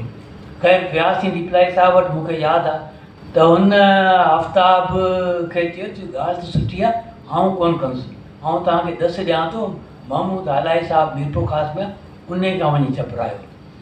त मूंखे त ख़ैर ख़बर हुई त इहो छो न पियो थिए, पर आफ्ताब जो इहो हो त उहो हिकिड़ो पंहिंजे तौर सां ज़िद पियो करे। त असुलु किसो हुयो त डीपलाई साहिब ते, डीपलाई जी प्रेस ते मुसलसिल हिकिड़ी एजेंसियुनि जी, हुकूमत जी इन जी नज़र हूंदी त न पिए चाहियो त हू को अहिड़े क़िस्म जी शइ करे जंहिं हू अञा वधीक दर्जे में पए, असांखे वधी उन दर्जे में विझे। पोइ पर असां उन ते हिकिड़ो अमल कयोसीं। हीउ हिकिड़ो वॾो हुन सां रहियो। ॿी जेका शइ हुन सां डीपलाई साहिब सां जेका बि असांजी ज़ाती अटैचमेंट आहे उहा मज़ेदार आहे त मुंहिंजा ॿार जेके आहिनि से अती सुरैया जा स्टूडेंट आहिनि मॉडल स्कूल में। आउं जॾहिं ज़िया दौर में गिरफ़्तार थियसि, जेल वियसि, तक़रीबन 5.5 साल हुउसि, त हुन ॿारनि खे जीअं गिरफ़्तारी जी ख़बर पई त उन्हनि घुरायो। उन्हनि चयो बाबा तव्हां हिते पढ़ंदा रहिजो, तव्हांखे को फ़िक्रु कोन्हे, सोहेल असांजो भाउ आहे, कामरेड आहे, असीं तव्हांजी फ़ी बि उनजे पाणे असीं कंदासीं, उन तव्हां फ़िक्रु न कयो। त हीउ हिकिड़ो ॿियो डीपलाई साईं मोहम्मद उस्मान डीपलाई उनजी फैमिली जो इहो सॼो हिकिड़ो मुंहिंजी ज़ाती ज़िंदगी ते जेको हुनजो कंट्रीब्यूशन ऐं इम्पैक्ट आहे उहो तमामु वॾो आहे। जेकॾहिं डीपलाई साहिब ते वेही करे ॻाल्हाइजे त हिन में ज़ाहिर त जीअं हर माण्हू जी ज़िंदगी जा हिकिड़ा पंहिंजा ज़हनी इर्तिका हूंदी आहे। डीपलाई साहिब जी बि आहे, हू हिकिड़ो 40 जे शुरू वारे दौर में हिकिड़ो जंहिंखे चइबो आहे पको मुस्लमान, हीउ ॿुधाए पए त भई जमात इस्लामी जो, या त मूंखे बि इलाही देरि सां ख़बर पई त उहो जमात जो बि हुयो। न त जंहिं पीरियड में आउं मिलियोसि त असां को माण्हू यकीन ई कोन्ह कंदो थी वाक़ई उहो जमात में रहियो हूंदो। इहो लेट 60s जी ॻाल्हि आहे, तॾहिं असीं मिलिया हुआसीं। त उहो हिकिड़ो शुरू जो पीरियड आहे। ऐं पोइ जेको हुन सॼो आहे उहो हिकिड़ो सिंध में जेको पीर परस्ती, क़बर परस्ती, इन जी जेका बिदत हुई जंहिंखे चइजे, उन जे ख़िलाफ़ु हुनजो वॾो हिकिड़ो जहाद आहे। उहो असांजे लाड़ वारे पासे 2-3 माण्हुनि जो वॾो सारो इन हवाले सां कमु आहे। डीपलाई साहिबु, मौलवी अहमद मल्ला हो, अलीम दर्स हुयो, गिरोड़ी साहिब बि। इहा अलॻि शइ आहे त गिरोड़ी साहिबु सॼी उमिरि उन जे ख़िलाफ़ु विड़ियो। अॼु गिरोड़ी साहिब ते जेको आहे सो वॾो सारो मक़बरो ठहियलु आहे, दरगाह ठही वई आहे। उहो हिकिड़ी तारीख़ जी पंहिंजी हिकिड़ी सतम ज़रीफ़ी आहे। ॿाहिरां त हीउ हुन माण्हू जो हिकिड़ो वॾो कंट्रीब्यूशन। मूंखे यादि आहे त डीपलाई साहिब जे करे मूं अहमद मल्ला जो, मौलवी जो उहो पढ़ियो, मता मेड़ा मक़ामनि ते सजन संभरिया सलामनि ते मथी दिलगी रहे दिलड़ी, उहो मूंखे अञा ताईं यादि आहे। त हीउ उनजो हुयो। बाक़ी जेको आउं सम्झां थो त पाकिस्तान ठहिण खां पोइ हिकिड़ी ॿी तब्दीली आई। ऐं जीअं सभिनी माण्हुनि खे हुयो, ख़ासि तरह सां जेके बि पाकिस्तान में मुस्लमान थियो वेठा, उन्हनि खे हुयो त सभु कुझु चेंज थी वेंदो, उहो न थियो। त हिकिड़ी डीपलाई साहिब खे हिते हिकिड़ी डिसअपॉइंटमेंट थी। पर आउं सम्झां जेको मेजर वॾी तब्दीली डीपलाई साहिब आहे उहो पंजाब इन जॾहिं वञणु ठहे थो उन जी आहे। छो त आउं डीपलाई साहिब जी इलाही सारियूं शयूं लगातार पढ़ंदो रहियो आहियां। त उन में इहा आई, उन महिल उनजो जेको आहे उहो मज़हबी ऐं हीउ जेको रुगो हुन जेको पीर परस्ती, क़बर परस्ती, मज़ार परस्ती वारो उनजे ख़िलाफ़ु जेको कमु कयो पए, उन बदिरां उहो इन क़ौम परस्ती ॾे आयो। अयूब ख़ान जॾहिं सिंधी ॿोली जे ख़िलाफ़ु कार्रवाई कई त असांजी सिंधियत बि संगत, सिंधी अदीबनि जेको रोल अदा कयो, डीपलाई साहिबु ज़ाहिर उन में अहम हुयो।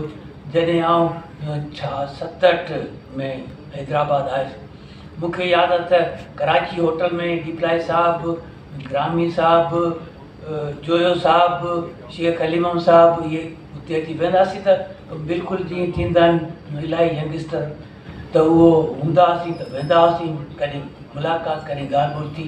उहो हिकिड़ो वॾो हुनजो कंट्रीब्यूशन आहे जेको वॾे में वॾो इन में आउं सम्झां थो। जेको सवेल अलाए कंहिं हिते ॿुधायो पए त 70 जे ॾहाके खां पोइ डीपलाई साहब जो जेको आहे सो मज़हब खां थोरो छा चइजे हुनखे रिटर्न कयो। पर मूंखे लॻे थो उहो 60 जे ॾहाके आख़िरी उन दौर में, छो त इंसान रिसालो जॾहिं डीपलाई साहब कढे पियो त उहो ॾाढो अहम हुयो। पहिरीं त जेको बि कयो पियो इस्लाम या मज़हब जी थियो पियो उहो बि ठीकु आहे, हिकिड़नि जो इहो ख़्यालु आहे त उहो वाबियत हुई वग़ैरह वग़ैरह, जेको बि ठीकु थियो, जेको बि थियो ठीकु थियो। उन वक़्तु जेको हुनजो रोल रहियो उहो ॾाढो अहम आहे। 60 जे ॾहाके में डीपलाई साहब दुनिया जूं जेके बि असीं चऊं तरक़ी पसंदि अदब, उहो जेको इनकलाब ॾांहुं वञे थो, उहो जेको इनकलाबियत सेखारे थो, उहो ऐं जेके बि दुनिया में इनकलाबी तहरीकूं हुयूं उन्हनि जे हवाले सां इलाही सारो मवाद असांखे इंसान रिसालो जेको कढियो, जंहिंमें इहो त हर हफ़्ते हर 15 ॾींहंनि ते पोइ हर महीने ते उहो तव्हांखे हिकिड़ो किताबु मिली वेंदो, हुनजी हिकिड़ी बाक़ाइदा उहो उन ज़माने में चंदो भरिबो उहो थींदो। त इंसान जी तारीख़ जेका पहिरियों दफ़ो साइंसी अंदाज़ सां डीपलाई साहब बि सिंधी में लिखी, जेको हुनजे इंसान रिसाले उहो कई जो किताब जो चङी तरह नालो त मूंखां ईअं विसरे थो, उहो वॾी ॻाल्हि हुई। साॻी तरह सां मूंखे यादि आहे त जेके इहो रूसी जेके किताब हुया सीसी ने पांद जेको दारुल हसन खे आज़माए जे नाले सां पोइ उर्दू में उहो थियो, गोरकी जो बां ऐं 6-7 किताब, उहे सभु जा सभु जेके मूं उन वक़्तु डीपलाई साहब जा ई पढ़िया। अच्छा, हू जेके इहे किताब मां हो त एॾो सारो थुलो मथारो किताब हो, पर डीपलाई साहब हुनखे ॾाढो सादो करे ऐं आउं भायां थो त 100-150 सुफ़नि में उहो सॼो हुन हिकिड़े तरह आज़ादु तर्जुमो या अडाप्टेशन ई मतिलबु अहिड़ी शकिल में हुयो। तंहिंजे करे उहो हिकिड़ो त आम थी पियो, सस्तो थी पियो।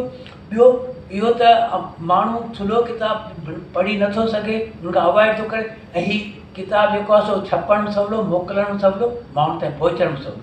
त हीअ हिकिड़ो आहे। ॾिसो हिन में सॼो जेको छपाई जी ऐं प्रिंटिंग जी किताब सहाफ़त, इन में डीपलाई साहब हिकिड़ो डिफरेंट मॉडल कढियो। हिकिड़ो इहो त भई इहो हिकिड़े ई दफ़े तव्हां वॾो सारो किताबु छपियो, तव्हां माण्हुनि खे ॾियो, उहो विकिणणु छपाइणु क़ीमत जे हिसाब सां ऐं हुनजे मोकिलणु ट्रांसपोर्टेशन में ॾुखियाई थी थिए, त इनखे हल्को कयो। त हीअ हुन हिकिड़ो पंहिंजो हिकिड़ो अलॻि मॉडल ठाहियो। इहो मॉडल इबरत रिसाले ऐं हुन हफ़्तेवार माहवार जेको उन में थियो, पोइ हिते बि इहो हिकिड़ो कामयाबु मॉडल हुयो। पर सो में सोच उन ज़माने में इहे सॼो जेको पोइ मूं पंहिंजी इन जेका सियासी एक्टिविज़म कॉमरेडी इन में जॾहिं मूं सिंध जे मुख़्तलिफ़ इलाइक़नि जो दौरो कयो, तॾहिं पतो पियो त डीपलाई साहब जा इहे किताब नंढे नंढे शहर में जेको उन वक़्तु तालके हेडक्वार्टर हो, असां छाछरो तालके हेडक्वार्टर हो, मिठी हुयो, मूंखे यादि आहे पने हक़ में उते ताईं मतिलबु त इहो तॾहिं शयूं वेंदियूं। त इहो माना हिकिड़ो कामयाबु हुयो। हिकिड़ी ॿी शइ जेका आऊं तॾहिं मूं सोचियो पए ऐं अॼु मूंखे चङी तरह उहो आयो पए त डीपलाई साहब जी जेका लिखणी आहे उहा ॾाढी हमेशह पर्पसफुल हुई। हुन इहो इन शइ खे चङी तरह सम्झो ऐं इनखे इस्तेमालु कयो, अदब ऐं मीडिया खे कहिड़े तरीक़े सां पंहिंजे सियासी मक़सदनि लाइ इस्तेमालु कजे। हाणे इहो पोइ त बाक़ाइदा हिकिड़े सब्जेक्ट जे तौर ते अॼुकल्ह मीडिया में पढ़ायो वञे थो, पर डीपलाई साहब उन बाक़ाइदा कयो। ऐं आऊं जॾहिं उहो सोचां, मुंहिंजे ख़्याल में इहो असांखे ईअं वठणु खपे त डीपलाई साहब जो जेको बि हुनजो नुक़्ते नज़र हो, उहो 40 जे ॾहाके में खणी मज़हब हुयो, पोइ वारे ॾहाके में इन जेको पीर परस्ती वग़ैरह हुन ख़िलाफ़ु हुयो, पोइ जेको क़ौम परस्ती वारो हुयो, उनखां पोइ जेको आहे सो खाबीदुर वारो पासो, कामरेडी या तरक़ी पसंदी इनकलाबियत वारो, इन हर दौर हिन जेके बि शयूं उहे पूरे जो पूरो हुन में हिकिड़े तव्हांखे चइजे सुठो प्रोपेगेंडिस्ट, माने उहो जेको पंहिंजे इन सॼे लिखणी में जेके बि हुनजा व्यूज़ आहिनि, नज़रियो आहिनि, उनखे ठीकु तरह सां प्रोपेगेंडा करे कम्युनिकेट करे पियो सघे ॿिए कंहिं माण्हू खे। त हीअ हिकिड़ी वॾी मतिलबु हुन वॾो हुन माण्हू जो कमाल हो। उनखां पोइ बि मतिलबु त हाणे विनीत ज़ाहिर त इहो हिकिड़ो पूरो अलॻि दास्तान बीहे थो त हुनजी जेका अच्छा हीअ सहाफ़त को उहा सहाफ़त कोन हुई जेका असीं अॼुकल्ह करियूं पिया त हुन मिसाल तो हिन प्रोग्राम जी कजे त अयूब शेख चयो त हीअ कजे हीअ कजे न ॿियनि प्रोग्राम जो असुलु इम्पैक्ट छा हो कीअं थियणु खपे कहिड़ा मक़सदु हुया छा रहियो छा उहो डीप्लाई सां उहो सॼो हुनजी एक्सप्लेन इंटरप्रेट हुन इन्वेस्टिगेट उहो करे हुन कयो। इहो जेको थींदो आहे न हिन चयो हुन चयो शी सेड इहो को हुनजी सहाफ़त न हुई। इहा बिल्कुलु हिकिड़ी डिफरेंट सहाफ़त हुई जेका इंटरप्रेटिव हुई जेका माण्हुनि खे सोसाइटी अॻिते वठी वञी सघे। ऐं डीप्लाई साहिब जी ने सॼो आउं बिल्कुलु वॾे एतमाद सां इहो चई सघां थो त हिन जे लिखणनि असांजी सिंधी सोसाइटी खे हिन मुआशिरे खे 40 वारो ॾहाको हुजे 50 वारो ॾहाको हुजे 60 वारो हुजे 70 वारो हुजे हुन उन खे अॻिते आंदो। बेसिकली हुन हिकिड़ी जेका तब्दीली आणण ते चाही उन तरफ़ मुंहिंजो वधीक हुयो। त आउं अॼु बि मतिलबु त हिकिड़े छा हिकिड़े थरी जे तौर ते हिकिड़े तरक़ीफ़ सोच रखण वारे तौर ते डीप्लाई साहिब जे बारे में सोचींदो आहियां त आउं हुनजो हिकिड़ो नंढिड़ो जंहिंखे चइबो फॉलोअर सम्झंदो आहियां। ऐं इहा बि ॾाढी मज़ेदार ॻाल्हि इलाही सारे मुंहिंजी संगत में बि इलाही डीप्लाई दोस्तनि ऐं मुंहिंजे ॿारनि जी दोस्तनि उन में बि इलाही सारा दोस्तनि बल्कि मूंखे कल्ह मुंहिंजे पुट जे हिकिड़े दोस्त फ़र्क़ु हुन मैसेज कयो चए त इहो चाचा इहो मूंखे ॾाढो ख़ुशी थी त हिते तव्हां स्पीकर हूंदो। त मूं चयो जट इहो हिते न हूंदो ॿियो केरु हूंदो चए न आउं हिते अची ॿुधो ॾाढो दिल जे गहराइनि सां गुज़ारिश थो कयां त हू अची डीप्लाई साहिब ते ॻाल्हाए। जनाब गुफ़रान आदिल। मूंखे शाम जो अॼु जॾहिं डीप्लाई साहिब जे हिन फंक्शन ते अचण जी 1979 में त स्कूल में वञण में 6वीं जमात में मां पढ़ंदो हुउसि। मुंहिंजे ख़्याल 1974-75 जी ॻाल्हि हूंदी। त डीप्लाई साहिब जे घर वापसीअ में तक़रीबन रोज़ मुंहिंजो वञणु थींदो। डीप्लाई साहिब जे घर में अञा ताईं उहा खट मूंखे यादि आहे अङण वारी। मूंखे अधी सुरैया सोस जूं ॻाल्हियूं यादि आहिनि। ऐं डीप्लाई साहिब सां मुंहिंजूं पंहिंजूं जेके एज़ अ यंग स्टूडेंट जेके कुझु शयूं यादि आहिनि उनखे मां रिकलेक्ट करण जी कोशिशि कई। सची ॻाल्हि आहे त हाणे 60 सालनि जो थी वियो आहे त हुन करे मूंखे जेको आहे सो शयूं यादि बि न रहियूं। मूंखां पुछी त तूं सिराज मेमण जो सिराजुल हक़ Memon is my first cousin Fahmida Hussain वग़ैरह तूं उनजो सौट आहीं? हा मां उनजो सौट आहियां। अदब सां तुंहिंजो को वास्तो? त मूं चयो त साईं मां गुलनि जहिड़ा ॿारड़ा जी हिकिड़ी तंज़ीम आहे उन जे हवाले सां जेको आहे सो असां हिकिड़ी जमात कई आहे। उन में घणियूं ब्रांचूं आहिनि। मूंसां बिल्कुलु जीअं योर फादर और योर ग्रैंड फादर ॻाल्हाईंदा आहिनि उन्हनि मूंसां ॻाल्हायो। मूंखे अञा ताईं चिटो यादि आहे। मूंखे चई बाबा ॻाल्हि ॿुध पंहिंजो तव्हां हीअ जेका जमात मां ठाहियो अथव हुनजो को मक़सदु बि आहे या रुॻो ईअं हुलंगाऊं ईअं गोड़? त असां चयो त न असांजा फंक्शन थींदा आहिनि सोशल। पोइ मूंखे वेही सम्झायईं त का हिकिड़ी जेका जी डेस्टिनेशन हूंदी आहे न या जो हिकिड़ो मंज़िल हूंदी आहे उहा तव्हां वटि ज़रूरु हुअणु खपे। ख़बर हुअणु खपे त तव्हांजो मक़सदु छा आहे। पोइ ज़िंदगीअ जे मक़सद जे बारे में पंहिंजो असांजो जेके समाजी हाणे ज़ाहिर आहे 10-11 साल जे ॿार जूं उहे शयूं जेके आहिनि शायदि उन्हनि तरीक़े सां मां एब्ज़ॉर्ब बि न करे सघियो हूंदुमि। पर जेका बेसिक शइ मूंखे ज़हन में आई उहा इहा हुई त ज़िंदगीअ जो हिकिड़ो मक़सदु हुजे। तव्हांजी इन्हनि गुलनि जहिड़ा ॿारड़ा जी ऑर्गेनाइज़ेशन जंहिंजा उन वक़्तु तक़रीबन कोई 80,000 मेंबर हुआ असांजा। उहो रिकॉर्ड अञा ताईं मूं वटि पियो आहे। तक़रीबन हर तरीक़े लेवल ते उनजूं ब्रांचिस हूंदियूं हुयूं। जीअं पंहिंजो अयूब चयो पिए अयाज़ गुल जो नालो वठण या मुख़्तियार मलिक जो नालो वठण या अदर सूब इहे सभु जेको आहे या तव्हां चयो वारो उहो सभु असां सां गॾु हूंदा हुआ। पोइ उहो सफ़र जेको आहे सो आहिस्ते आहिस्ते हलंदो रहियो। मूंखे हाणे हुनजे अदबी कंट्रीब्यूशन जे हवाले सां त शायदि एतिरी ज़्यादा ख़बर न हुजे, अॼु थोरी मूंखे वधीक ख़बर पई, पर इहा मूंखे ज़रूरु ख़बर हुई तॾहिं बि त मिर्ज़ा कलीच बेग जे हवाले सां त हुन तमामु घणा किताब लिखिया हुआ। डिप्लाई साहिब सां पढ़े थी हुन जे करे इहा ख़बर हुई त पोइ 150 खनि किताब लिखिया आहिनि, कहिड़ा कहिड़ा टॉपिक्स हुआ। सो इहा आहे नंढी कहाणी जेका मां तव्हां सां शेयर कई। बाक़ी मुंहिंजी पर्सनल कहाणी जेका हिन ॿुधाई आहे पंहिंजो, उन में कुझु सचाई आहे ऐं कुझु जेका असां वधायो बि अथसि। ॻाल्हि इहा आहे त ॿारनि जी इहा तहरीक जेका न उहो उन में सभु लीडर हुआ। I was one of them only. Thank U very much. जनाब रफ़ीक डीपलाई मेमन साहब खे त उहे अचनि ऐं पंहिंजे वालदेन जे बारे में ऐं ख़ासि करे पंहिंजे नाने जे बारे में असांखे कुझु यादूं ॿुधाइनि, कुझु ॻाल्हियूं ॿुधाइनि। अवां जी ताड़ियुनि में जनाब रफ़ीक डीपलाई।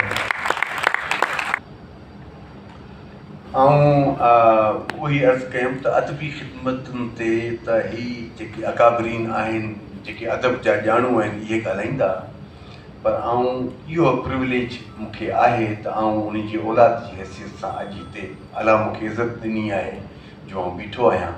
जेकॾहिं न त वरी बि चवां थो इन क़ाबिल न आहियां जेको अहिड़े प्लेटफॉर्म ते बीहां अची। छो न उन वक़्त खां थोरो शुरू कयां, जेकॾहिं घणो बोर न थियो त नंढो ई आहियां ऐं इहो ज़मानो आहे मुंहिंजे 6 वरनि जी मुंहिंजी एज आहे। डीपलाई साहब जो हिकिड़ो अलॻि कमिरो डीपलाई मंज़िल में हूंदो हो, जिते गाॾी खाते में उहो घर पुराणी बिल्डिंग बीठी आहे। उन बिल्डिंग में रिकॉर्ड ख़ातिर चवां थो त मथी फ्लोर ते अदाकार मोहम्मद अली जेको इहो असांजे पाकिस्तानी फिल्म इंडस्ट्री वारो, इहो जॾहिं हुतां लॾे आया आहिनि त उन घर में डीपलाई साहब जा मसवाड़ी हुआ। ऐं हिकिड़ो मूं यूट्यूब ते मूंखे नज़र आयो त हैदराबाद जे चैनल हिकिड़ो आहे, वीलॉगर आहे, उन मुस्तफ़ा कुरैशी जो घर ॾेखारियो आहे। कलू पकोड़े वारो गाॾी खाते वारो मशहूरु, इहे घणेई माण्हू सुञाणनि था उनखे। उहो आकलाणी साहिब जो घर कलू पकोड़े जे बिल्कुलु पुठियां अथव साईं गुफ़रान जो। ऐं उते ई कलू पकोड़े वारे जे साम्हूं गुलाम मोहम्मद गिरामी साहिब जो घर पातो, जेको तव्हां सम्झो था त उनजो नालो इहो नालो अचण वारो आहे अहिड़े के प्रोग्राम में। तव्हांखे अर्ज़ु कयां त डीपलाई साहिबु हिकिड़े वफ़्त में अमेरिका वियल हो। मूंखे अॼु एतिराफ़ु करणु घुरिजे, ॼाणण वारा ॼाणनि था त इंतिहाई शरारती ऐं जंहिंखे सिंधी में चइबो आहे अजरो ॿार हुअसि। ऐं माइटनि जो ॾाढो सिक खां पोइ 5-6 सालनि जी शादी खां पोइ ॼावल हुअसि त मुंहिंजे घर में हिकिड़ी माउ पीउ वटि ॾाढी मिड़ी ईअं वॾेरो थी पियो हलंदो हुअसि। ऐं डीपलाई साहिबु मूंखे ॾाढो भाईंदो। बाबा डीपलाई बाबा डीपलाई चवंदुसि मूंखे, साहिबु चवंदे जेको आहे सो ईअं थोरो ईअं मुंहिंजे लाइ बाबा हो। उहो अमेरिका मां दौरो करे सरकारी को मोटिया आहिनि त उतां जे कंहिं उन्हनि खे गिफ्ट ॾिनो स्टेट, उहो पार्कर जूं पेनूं जेके ॾाढियूं टिपिकल खीसनि में माण्हू बि हणियो वेठो आहियां, उहो सेट ईअं हो, उनमें हर उनजी मथां ते स्टील जो ढक आहे, हेठां बॉडी ॻाढ़ी पीली सावी ईअं जेको आहे सो कारी, उहो पूरो सेट स्टेट तरफ़ां उन्हनि खे मिलियो। हाणे हिकिड़े अदीब खे कलम खां वधीक ॿी कहिड़ी शइ प्यारी हुजे अची पंहिंजे कमरे में रखी, जेको अलॻि थलॻि कमिरो हूंदो। कमरे जो नज़ारो थोरो पेश थो करे छॾियां जो ॾिठो आहे। हिकिड़ो लोही पलंग जेको फोल्डेबल न हूंदा आहिनि उहो पियो आहे, भरिसां जेको आहे टेबल पई आहे, टिया पिया आहिनि, माना उबता रखियल खुलियल किताब, माना हिकिड़े ई वक़्त में 8-10 किताब मुताले में आहिनि। उतां ई शुरू कबो जेको आहे उन पुठियों सुफ़ो छॾियो आहे। ऐं उहो किताब जेको आहे सो 8-10 किताब गॾो गॾु पिया मुताले में हलनि।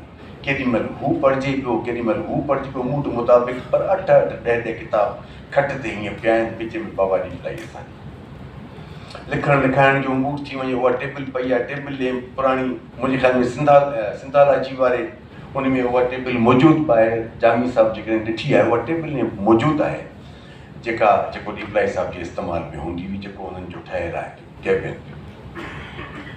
8-10 किताब गॾु पिया आहिनि, ॿिया किताब टेबल ते बि धरिया आहिनि। ऐं उते जेको आहे सॼो कुल काइनात डीपलाई साहिब जी उते उन कमरे में आहे।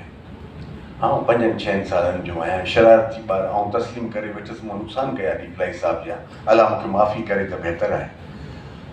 ऐं रिप्लाई साहब प्रेस वियल आहे, ऐं घर में ईअं लुॾंदो लमंदो वञी रिप्लाई साहब जे कमरे में पियो आहियां। ॾिसां छा हिते आहे। उहो बॉक्स मूंखे नज़र अची वियो जेको अमेरिका मां गिफ्ट मिलियो हो पार्कर पेननि जो, जंहिंमें 7-8 चिकियूं पेनूं ईअं लॻल हुयूं। हीअ छा आहे? ईअं 6 सालनि जो ॿारु पर शरारती वञी जो बॉक्स खोलियां त पेनूं पयूं आहिनि। वरी हिकिड़ी पेन कढी ॾिठमि, तुंहिंजो ठक जेको आहे सो खुले बि थो। अच्छा हीअ खुलंदी बि आहे। खोलियमि त हिकिड़ो स्प्रिंग ॿाहिरि निकिरी उॾामी, जेको अंदरि पियल हूंदो आहे। उहो स्प्रिंग जो उॾामण मूंखे एतिरो वणियो, गुम थी वियो, हवा में ई गुम थी वियो, अलाए किथां वियो। मूं उहो 8 ई पेनूं रिप्लाई साहब जूं खोलियूं आहिनि, सभिनी जा स्प्रिंग उॾाया रखम हवा में। ऐं जॾहिं रिप्लाई साहब जॾहिं उनखां पोइ रफू चकर असां पंहिंजे कम में लॻी वियासीं, जहिड़ो कुझु कोन्हे। उहो स्प्रिंग पिया आहिनि, ढक ऐं उनजी हेठी बॉडी उहो फर्श ते पिया आहिनि। बॉक्स हिकिड़े पासे पियो आहे, स्प्रिंग गुम, ढक खुलिया पिया आहिनि। रिप्लाई साहब अचे थो, हाणे मूंखे ख़बर त आहे त गंद करे आयो आहे। अचे थो कमरे में वञे थो त ॾिसे थो पेनूं अधु ईअं खुलियूं पियूं आहिनि ऐं कोरा कोरा हुनजा ॿाहिरि पिया आहिनि, स्प्रिंग उॾामी विया। ॾिसे थो, ऐं सम्झां थो त मूंखे ज़िंदगी जो रूट शॉक लॻो हूंदो जॾहिं हुन पंहिंजी इहा सरकारी तोहफ़ो पर पार्कर पेननि जो हुनखे ईअं बर्बादु फर्श ते ॾिठो हूंदो। ॿाहिरि निकिरी जेको आहे सो ॾिठईं, मुंहिंजा मासात बासात एतिरा शरारती कोन हूंदा आहिनि, वेठा आहिनि हिते, जिन गॾु गुज़ारियो आहे सॼो वक़्तु। सो सम्झी वियो त हीउ कमु जेको आहे, हीउ ओपिरो ॿारु जेको ॿाहिरां आयो आहे उहो इहो ई आहे गंद करण वारो। ईअं अची चई, रफ़ीक पुट हे पेनूं तव्हांखे वणियूं? मूं चयो बाबा ॾाढियूं वणियूं, ऐं खोले ॾिसी पियो, ॾाढियूं वणियूं। मुंहिंजी वालदा अॻियां वधी ईअं कावड़ में त पंहिंजी पीउ जो ईअं तबाही थींदे जो ॻाल्हि ॿुधईं त मूंखे हुन मतिलबु जॾहिं त ॼण सज़ा ॾियण जी कोशिशि कई, का चमाट हणण जी कोशिशि कई। मूंखे सीन यादि आहे। रिप्लाई साहब ईअं वॾे ज़ोरदार आवाज़ में पंहिंजे धीअ खे चए थो, फातिमा न, ऐं फातिमा पंहिंजी पीउ जी आवाज़ ते बीह रही। उन ॾींहं खां पोइ रिप्लाई साहब मूं ते टाइटल रखियो बघाड़ ख़ान, माना पकड़ण वारा कम बघाड़ ख़ान। ऐं मरण घड़ीअ ताईं रिप्लाई साहब मूंखे जॾहिं बि सॾु कयो तॾहिं चवंदो बघाड़ ख़ान। वरी अहिड़ो ई हिकिड़ो इहो सबोटाज करण वारी ॻाल्हि, दहशतगर्दी। रिप्लाई साहब जे कमरे में तंहिं ज़माने में हिकिड़ी अजीब शइ हूंदी हुई, हालांकि हाणे त हिते नई नस्ल खे कंसेप्ट ई न आहे। हाणे फोटो कापियूं अची वयूं, तंहिंखां अॻु में जेको आहे उहो साइक्लो स्टाइल हूंदा हुआ। रिप्लाई साहब वटि हिकिड़ी अजीब शइ हुई, हिकिड़ी जीअं खपे वरी पेड कीअं हूंदी आहे पर उनखां चोन साइज़ जी, उन में अंदरि हलवे वांगुरु ब्राउन कलर जो हिकिड़ो अंदरि मटीरियल पियो हूंदो जेको चंबड़ंदो हो। उन ते को पन्नो रखिबो, हे ॿुधाए वेंदा के माण्हू पुराणा, पन्नो रखिबो ऐं पन्नो खणिबो, वरी ॿियो पन्नो साफ़ु रखी वरी प्रेस कबो त उहो छापो हुन ते पने ते अची वेंदो। इहो ई लुॾंदो लमंदो कमरे में वियो ऐं हीअ छा आहे त महसूसु थियो त का शइ आहे चंबड़े पई ऐं ढक खोल ॾाढी ईअं। रिप्लाई साहब जो ई कमरे में पियल पेन खई अथमि, उन सॼे हलवे खे वेही कटियो अथमि। उहो जेको चमड़ाइण वारो जेको वीचारे जी प्रॉपर्टी हूंदो उहो कटे ॾाढो उनजा हलवे जा टुकर ॿाहिरि रखिया अथमि त आख़िर आहे छा, रुगो सम्झण जे लाइ ॿेड़ी ॿोड़णी पढ़ाई।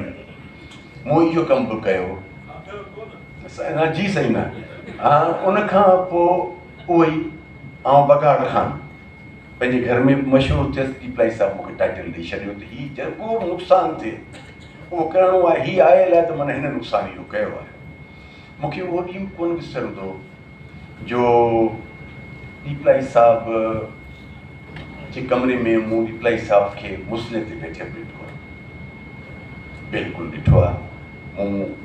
मूंखे इहो फ़ख़्रु आहे त ऐं इस्लामाबाद जी फैसल मस्जिद में अॻिए वारे कॾहिं वञणु थिए त टिपिकली इहा शइ चेक बि कजो त मेंबर जेको इमाम जो आहे, इमाम साम्हूं जॾहिं वेंदो त इमाम जी हिन पासे हिकिड़ी कबट लॻल थो जेको ईअं शीशनि सां ठहियलु आहे, शोकेस ठहियलु आहे।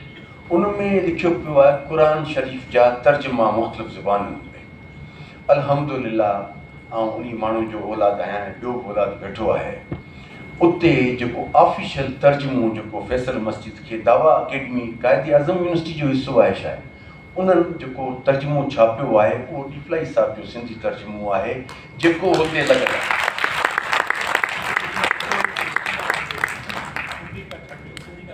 सिंधी उहो त कई माण्हुनि छपियो आहे, पर हू जेको ऑफिशियल दावा अकेडमी माना त क़ाइद आज़म यूनिवर्सिटी जंहिंखे एक्नॉलेज कयो आहे उहो डिप्लाई साहिब जो तर्जुमो आहे जेको फैसल मस्जिद में फारसी सां गॾु, पंजाबी सां गॾु ऐं उर्दू सां गॾु ॿियो वतो लिखियो पियो आहे सिंधी तर्जुमा।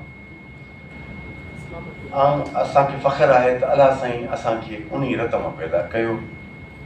दुआ इहा आहे त असां जेकॾहिं उन्हनि जो नालो मथे न करे सघूं, घटि में घटि किरायूं त न, बसि इहा ई कोशिशि सॼी ज़िंदगी रही आहे। मूंखे डिप्लाई साहिब जा आख़िरी ॾींहं बि यादि आहिनि जॾहिं फालिज वांगुरु उन्हनि खे थी वियो हो, जॾहिं ज़रीना बलोच इहे सभु उन सां मिलण लाइ वॾो करे अची घर ते वेंदा हुआ। ऐं जेको आहे असांजी पुफी जेका हुनजी नूंहुं हुई, उहा जेका आहे असां हिकिड़ी धीअ वांगुरु उन सां गॾु वेही करे उनखे हवा ॾियणी आहे, पोइ छा इहो। पर मूंखे उहो वक़्तु बिल्कुलु न विसरंदो जेको मुंहिंजी सेंसिबल थियण जो वक़्तु आहे। डिप्लाई साहिब जी प्रेस जेकी इस्लामिया दारुल इरशाद चवंदा हुआ, क़ुरान प्रेस को चवंदा हुआ, जिन खे पोइ दोस्तनि बाहि ॾिनी, हालांकि उनमें सॼा क़ुरान शरीफ़ सड़ी विया। जीअं दोस्तनि ॿुधायो त उते कई मसवदा अहिड़ा हुआ जेके माण्हुनि जो अमानतूं प्रिंटिंग जे लाइ उहे वीचारा मास्टर पीस ई सड़ी विया।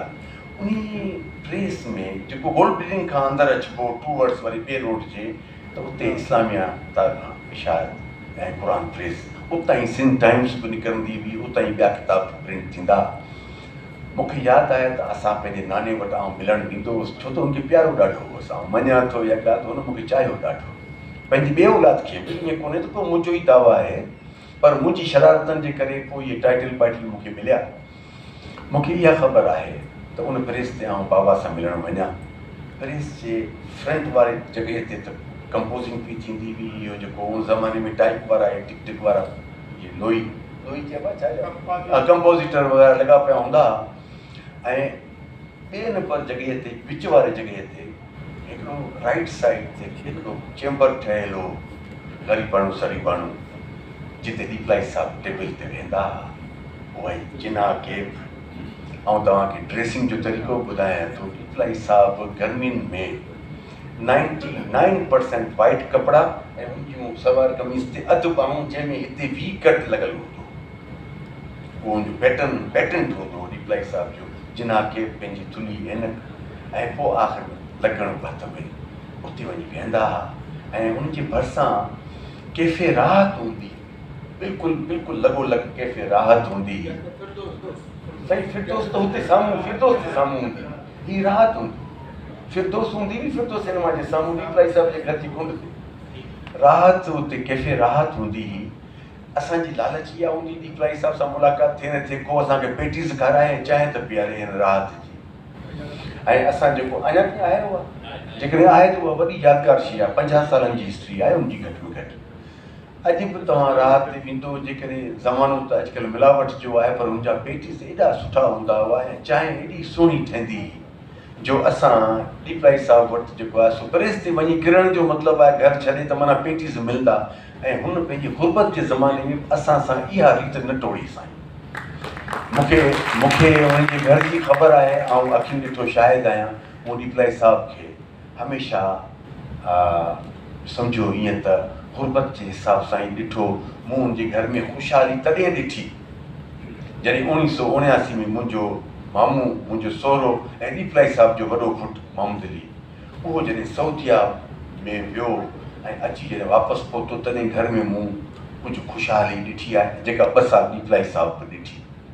जेकॾहिं सऊदिया न हुजे हा, वॾे पुट जो उते न हुजे हा कंट्रीब्यूशन, त मूं घर में हमेशह हिकिड़ो गुरबत जो माहौल ॾिठो। पंहिंजी नानी, पंहिंजियूं मासियूं ऐं ॿिया घर वारा, मूं गुरबत जो माहौल ॾिठो।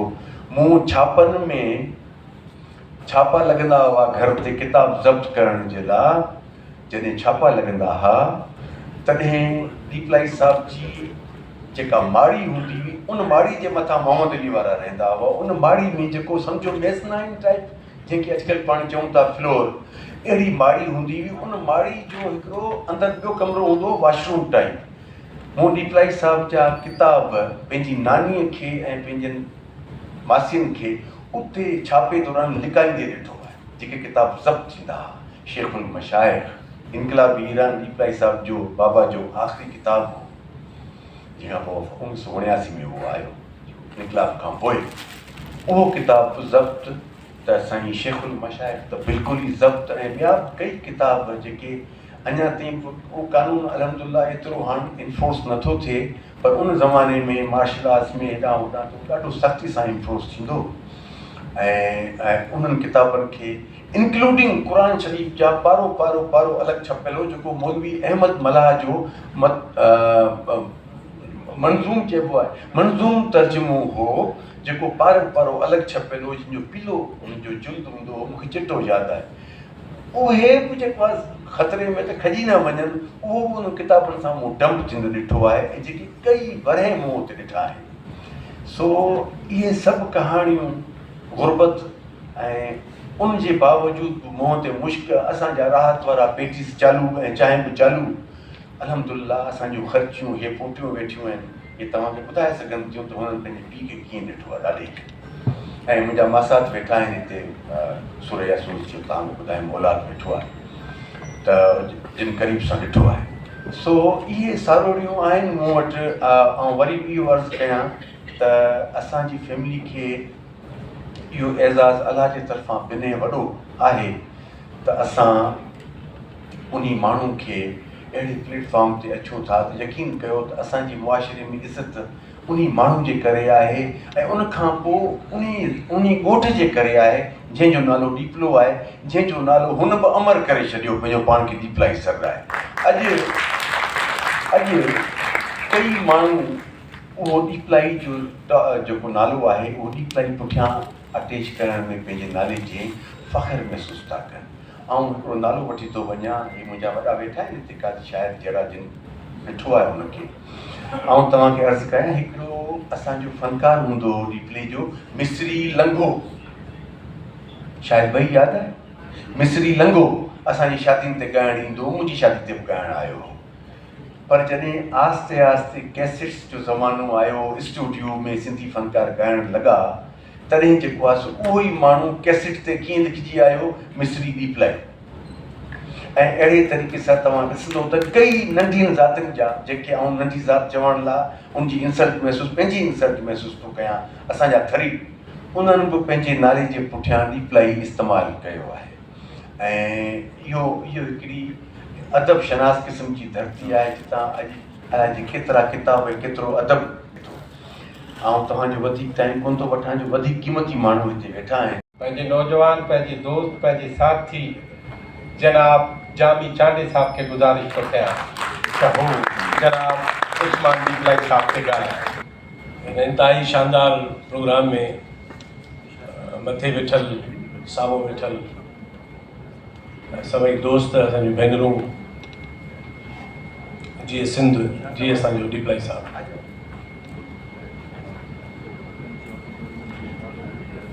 जीअं ॿिया दोस्त चई विया आहिनि मूंखां अॻु में, मां उन तसलसल में मुबारकबाद ॾियां थो। सिंध जी तारीख़ में 20वीं सदी तमामु घणनि हवालनि खां, सुठनि हवालनि सां ऐं नुक़सानकार हवालनि सां 20वीं सदी सिंध जी तारीख़ जी बि अहम तरीन सदी आहे। ऐं उनजो जेको हिकिड़ो ख़ासि पासो आहे त 20वीं सदीअ सिंध में एॾा वॾा माण्हू पैदा कया जो एतिरे वॾे अंग में, एतिरो तादाद में एतिरा वॾा माण्हू सिंध जी तारीख़ में कॾहिं बि असांखे नज़र नथा अचनि। वॾा माण्हू आहिनि तारीख़ में, ॼाम निंदो वॾो माण्हू हो, दुल दरिया ख़ान हो, ऐं शाइर वॾा सिंध पैदा कया, लतीफ़ साईं त हुनजो महराज हो। पर हिकु दौर में एतिरा घणा माण्हू हुआ त मां सम्झां थो त 20वीं सदी इन ख़्याल खां, इन लिहाज़ खां सिंध जी तारीख़ जी, हाणे मूंखे ख़बर न आहे त हीअ सदी केतिरा माण्हू पैदा करे सघंदी ऐं अॻियूं सदियूं केतिरा माण्हू पैदा करे सघंदियूं, पर मूंखे हुन वेसा हुआ त यकीननि शोभा बदिलबा माण्हुनि जा मैदान बदिल हुआ, पर समाज माण्हू पैदा कंदो रहंदो। पर 20वीं सदी में जेके वॾा माण्हू सिंध पैदा कया, उन्हनि में असांजो साईं मोहम्मद उस्मान दीपलाई साहिबु जेके सरमोड़ आहिनि, उन्हनि में उनजो शुमार थियो। मां बिल्कुलु नंढो ॿार हुउसि त असांजो घर बि इल्मी घर हो, अदबी घर हो ऐं आलिम घरानो, हर तरफ़ किताब, अदब, शाइरी, फ़लसफ़ो।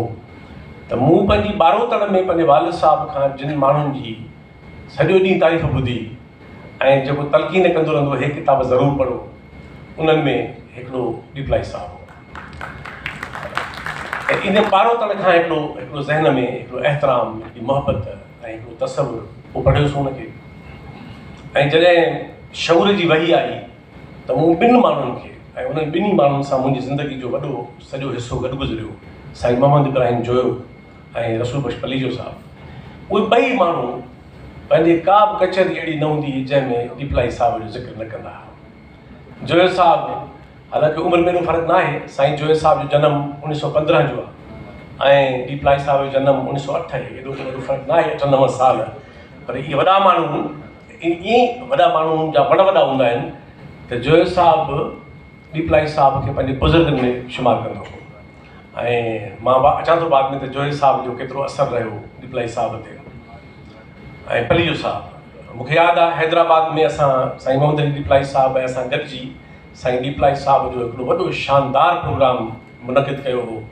भयां थो त 2017 या 16 इहो साल हूंदो, अदी वारियूं हुयूं हुन में, ऐं उन में पलीअ साहिबु सदारत कई हुई उन प्रोग्राम जी। ॾाढो शानदार मुमताज़ मिर्ज़ा ऑडिटोरियम में प्रोग्राम थियो। त 20वीं सदीअ जा जेके वॾा माण्हू सिंध पैदा कया, उनमें हिकिड़ो दीपलाई साहिबु। हाणे दीपलाई साहिब जी एॾी शख़्सियत घणनि पासां ई आहे जो वॾो वक़्तु खपे हुन लाइ, पर चंद बुनियादी ॻाल्हियूं। हिते ज़िक्र थियो त दीपलाई साहिबु मज़हबी ख़्यालनि जो माण्हू हो शुरूआत में, पूरे दौर में। ईअं सिंध में तमामु घणा माण्हू अहिड़ा हुआ। साईं जीएम सैद, तव्हां जेकॾहिं साईं जो किताबु पढ़ंदव, तयारे दिलि, दास्तान मोहम्मद, या जीअं ॾिठो आहे मूं, या सिंधूअ जी सान्या, त साईं तफ़सील बयानु कया आहिनि त मां केतिरो रासिखुल अक़ीदा, कटर मज़हबी माण्हू हुउसि ऐं पोइ मां कीअं आहिस्ते आहिस्ते तब्दील थींदो वियुसि। ऐं हू नेठि तव्हांखे ख़बर आहे, साईं जीएम सैद पंहिंजी सॼी ज़िंदगी बाग़ में रोशन ख़्याल, सेकुलर हिकिड़ो स्कॉलर आलिम रहियो। दीपलाई साहिब जो कमाल जेको हिते ज़िक्र न थियो, हिकिड़ो ज़िक्र त थियो त हुनजो वॾो ज़मानो ज़िंदगी जो मज़हबी फ़िक्र सां वाॻियल, पर इहा जेका इंटेलेक्चुअल करेज हूंदी आहे, इहा जेका अख़लाक़ी क़ुवत हूंदी आहे, इहा जेका पंहिंजो पाण खे तब्दील, ज़माने खे तब्दील करण जी त ॻाल्हि करणु वरी बि सवली आहे, पंहिंजो पाण खे तब्दील करे सघण जी सलाहियत, इहा जेका हिकिड़ी इंटेलेक्चुअल हिकिड़ी सलाहियत जी करेज। त दीपलाई साहिबु ज़िक्र थियो। दीपलाई साहिब जी ज़िंदगीअ जो हिकिड़ो वॾो अरसो, ऐं साईं मोहम्मद अली साहिबु, मां हिते चवंदो बाद में, अदीवार ने ख़बर आहे त साईं मोहम्मद अली दीपलाई साहिबु ऐं मुंहिंजे विच में उमिरि जो फ़र्क़ु कोन हूंदो हो। उहो असांजी मुंहिंजी हुन सां तमामु गहरी हुजाइती दोस्ती हूंदी ऐं कलाकनि जा कलाक, पहरनि जा पहर पाण में बहस पिया कंदा हुआसीं, इख़्तिलाफ़ पिया कंदा हुआसीं, ॻाल्हियूं पिया कंदा हुआसीं, रिथाऊं पिया ठाहींदा हुआसीं। ऐं अदी वारियूं मुंहिंजी भेनरूं आहिनि, दीपलाई साहिब जूं ॿई धीअरूं, ऐं हुन सां घर जो तालुक़ु आहे बिल्कुलु। त दीपलाई साहिब जो कमाल ॾिसो त हिकिड़ो माण्हू हिकिड़े रासिखुल अक़ीदा, ऐं उहो बि मौदूदी साहिब जो फ़िक्र। मूंखे इहो चवण में का बि न थींदी, हिजाब न थींदो त 20वीं सदीअ में मुसलमाननि खे सियासी तौर ते गुमराह करण में जिन मुफ़क्रनि जो बुनियादी किरदारु हो, उनमें मौदूदी साहिब जो फ़िक्र बुनियादी असर रखे थो। मुसलमाननि खे नए दौर में दाख़िल थियणु कोन ॾिनो हिननि, मुसलमाननि खे साइंस सां वाॻिजण में, जदीद दौर में दाख़िल थियण में दीपलाई साहिबु हुन फ़िक्र जो। ऐं इहो हिकिड़े वॾे माण्हू जी निशानी आहे त दीपलाई साहिबु पंहिंजे मिड 40s में रियलाइज़ करे थो त इहो फ़िक्र, इहो पंधु, इहो दॻु दुरुस्त न आहे। ऐं उहो पंहिंजे एॾे जंहिं सां हुनजो पंहिंजो रूह वाॻियल हो, जंहिं खे हुन तर्जुमा कया, जंहिंखे हुन इशाअत में आंदो, जंहिंजे लाइ हुन ज़िंदगी वक़्फ़ कई, उन सॼे फ़िक्र खे हुन पासे ॾे रखे। ऐं दीपलाई साहिबु साइंस हिते ॻाल्हि थी इंसान रिसालो। मां हाणे ख़बर न आहे, ज़ाहिर नए दौर जे माण्हू ठही कोन हूंदा रिसाला उहे, असां सभु पढ़िया हूंदा घरनि में हुआ। इंसान रिसाले जी मुकमल एंथोलॉजी शाया हुजणु खपे। त अॼोके दौर जो माण्हू ॾिसे त रिप्लाई साहिबु पंहिंजे समाज खे छा ॾेई वियो। रिप्लाई साहिब जी जेका पूरो विज़न हो, इंसान जी कहाणी, इर्तिका के सीरीज़, हिकिड़ो मज़हबी ख़्याल जो माण्हू रही चुको। त मां पहिरीं ॻाल्हि इहा थो करणु चाहियां त रिप्लाई साहिब जी हयातीअ मां सिखणु, अहिड़नि वॾनि माण्हुनि जी हयातीअ मां, त रिप्लाई साहिबु पाण खे ट्रांसफॉर्म कयो, पाण खे तब्दील कयो, ऐं पोइ हुन जी सॼी ज़िंदगी बाक़ी जेका आहे उहा रोशन ख़याली, तरक़ी पसंदी, साइंसी फ़िक्र ऐं हिकिड़े जदीद रोशन ख़्याल समाज जी तामीर ऐं अदावत में उहा हुन डेडिकेट कई। इहा तमामु ग़ैर मामूली ॻाल्हि आहे। रिप्लाई साहिब जी प्रेस जो ज़िक्र थियो। तव्हां ॾिसंदो त प्रेस जो हूअं इंसानी तारीख़ में ईजाद थियणु या यूरोप जे रेनेसेंस मूवमेंट में वॾो रोल आहे हुनजो। जॾहिं मार्टिन लूथर किंग जॾहिं तर्जुमो कयो बाइबल जो जर्मन ॿोलीअ में, जंहिंखे वेटिकन सिटी बैन कयो, त इहा प्रेस ई जेका नओं फ़िक्र खणी वई सॼे यूरोप में। तव्हां ॾिसंदो त रिप्लाई साहिब जी प्रेस उहे न हो त कोई हिकिड़ी प्रेस हुई। रिप्लाई साहिब जी प्रेस सिंध में सुजाॻीअ जो उहो मर्कज़ हो। मां तव्हांखे मिसाल थो ॾियां। राजा राम मोहन राय खे जॾहिं अंग्रेज़नि कलकत्ते में चयो त तव्हांखे असां ख़िदमतुनि जे एवज़ कहिड़ो इनाम ॾियूं, छा कयूं, त राजा राम मोहन राय चयो मूंखे कुझु बि न खपे, मूंखे प्रेस जो लाइसेंस खपे। हुनखे ख़बर हुई त जदीद हिंदुस्तान जी अदावत ऐं तरवीज इन इशाअत खां सवाइ मुमकिन न आहे। रवायती समाज, तंग नज़र समाज, उहो दौर, रिप्लाई साहिब जी प्रेस, तव्हांखे ख़बर हूंदी त साईं जोए साहिब हैदर जतोई साहिब जे पम्फलेट्स जे मुहाग में ॾाढी कमाल जी ॻाल्हि लिखी आहे। जोए साहिब लिखियो आहे त हैदर जतोई वॉलंटियर जे लेवल जो पम्फलेटियर हो। वॉलंटियर त पम्फलेटियर हो, शाइर हो, नाटक नवीस हो। तव्हां ॾिसंदो त रिप्लाई साहिब सिंध में पंहिंजे कलम सां ऐं पंहिंजे प्रेस सां ऐं पंहिंजे किरदार सां, पंहिंजे इल्म ऐं शऊर सां जो कमु करे रहियो, उहो ई कमु हो जेको यूरोप जी निशाते सानिया करे आई हुई, नंढे खंड जी निशाते सानिया करे आई हुई, ऐं सिंध में रिप्लाई साहिब जो नकी बणियो। त मां सम्झां थो त रिप्लाई प्रेस जेका आहे उहा फ़क़ति ईअं न हो त को फ़क़ति किताब शाया करण जो कमर्शियल इदारो। मोहम्मद अली रिप्लाई साहिब मूंखे ॿुधाईंदो ऐं तनक़ीदूं बि कंदो मोहबत सां पंहिंजे वालिद साहिब ते। पैसा कोन कमाईंदो ऐं पैसा रुॻो ज़ाया कंदो, ऐं मां चवंदोसांसि जे इहे पैसा न विञाया त तव्हांखे यादि केरु करे आहे। पैसनि कमाइण वारनि खे यादि कोई न कंदो आहे, पैसनि विञाइण वारनि खे दुनिया यादि कंदी आहे। रिप्लाई साहिब खे ख़बर हुई त रिप्लाई साहिब पंहिंजी प्रेस में छा करे रहियो। हिकिड़ो समाज तख़लीक़ करणु अॾणनि जे लाइ उहो हिकिड़ो मुहिम जो माण्हू। त इहा जेका प्रेस हुई मर्कज़, हिते ज़िक्र निकितो रिप्लाई साहिब जे कलम जो। रिप्लाई साहिब मज़मून निगार हो, रिप्लाई साहिब नाटक नवीस हो, रिप्लाई साहिब नावल निगार हो, रिप्लाई साहिब मुतरजम हो कमाल जो।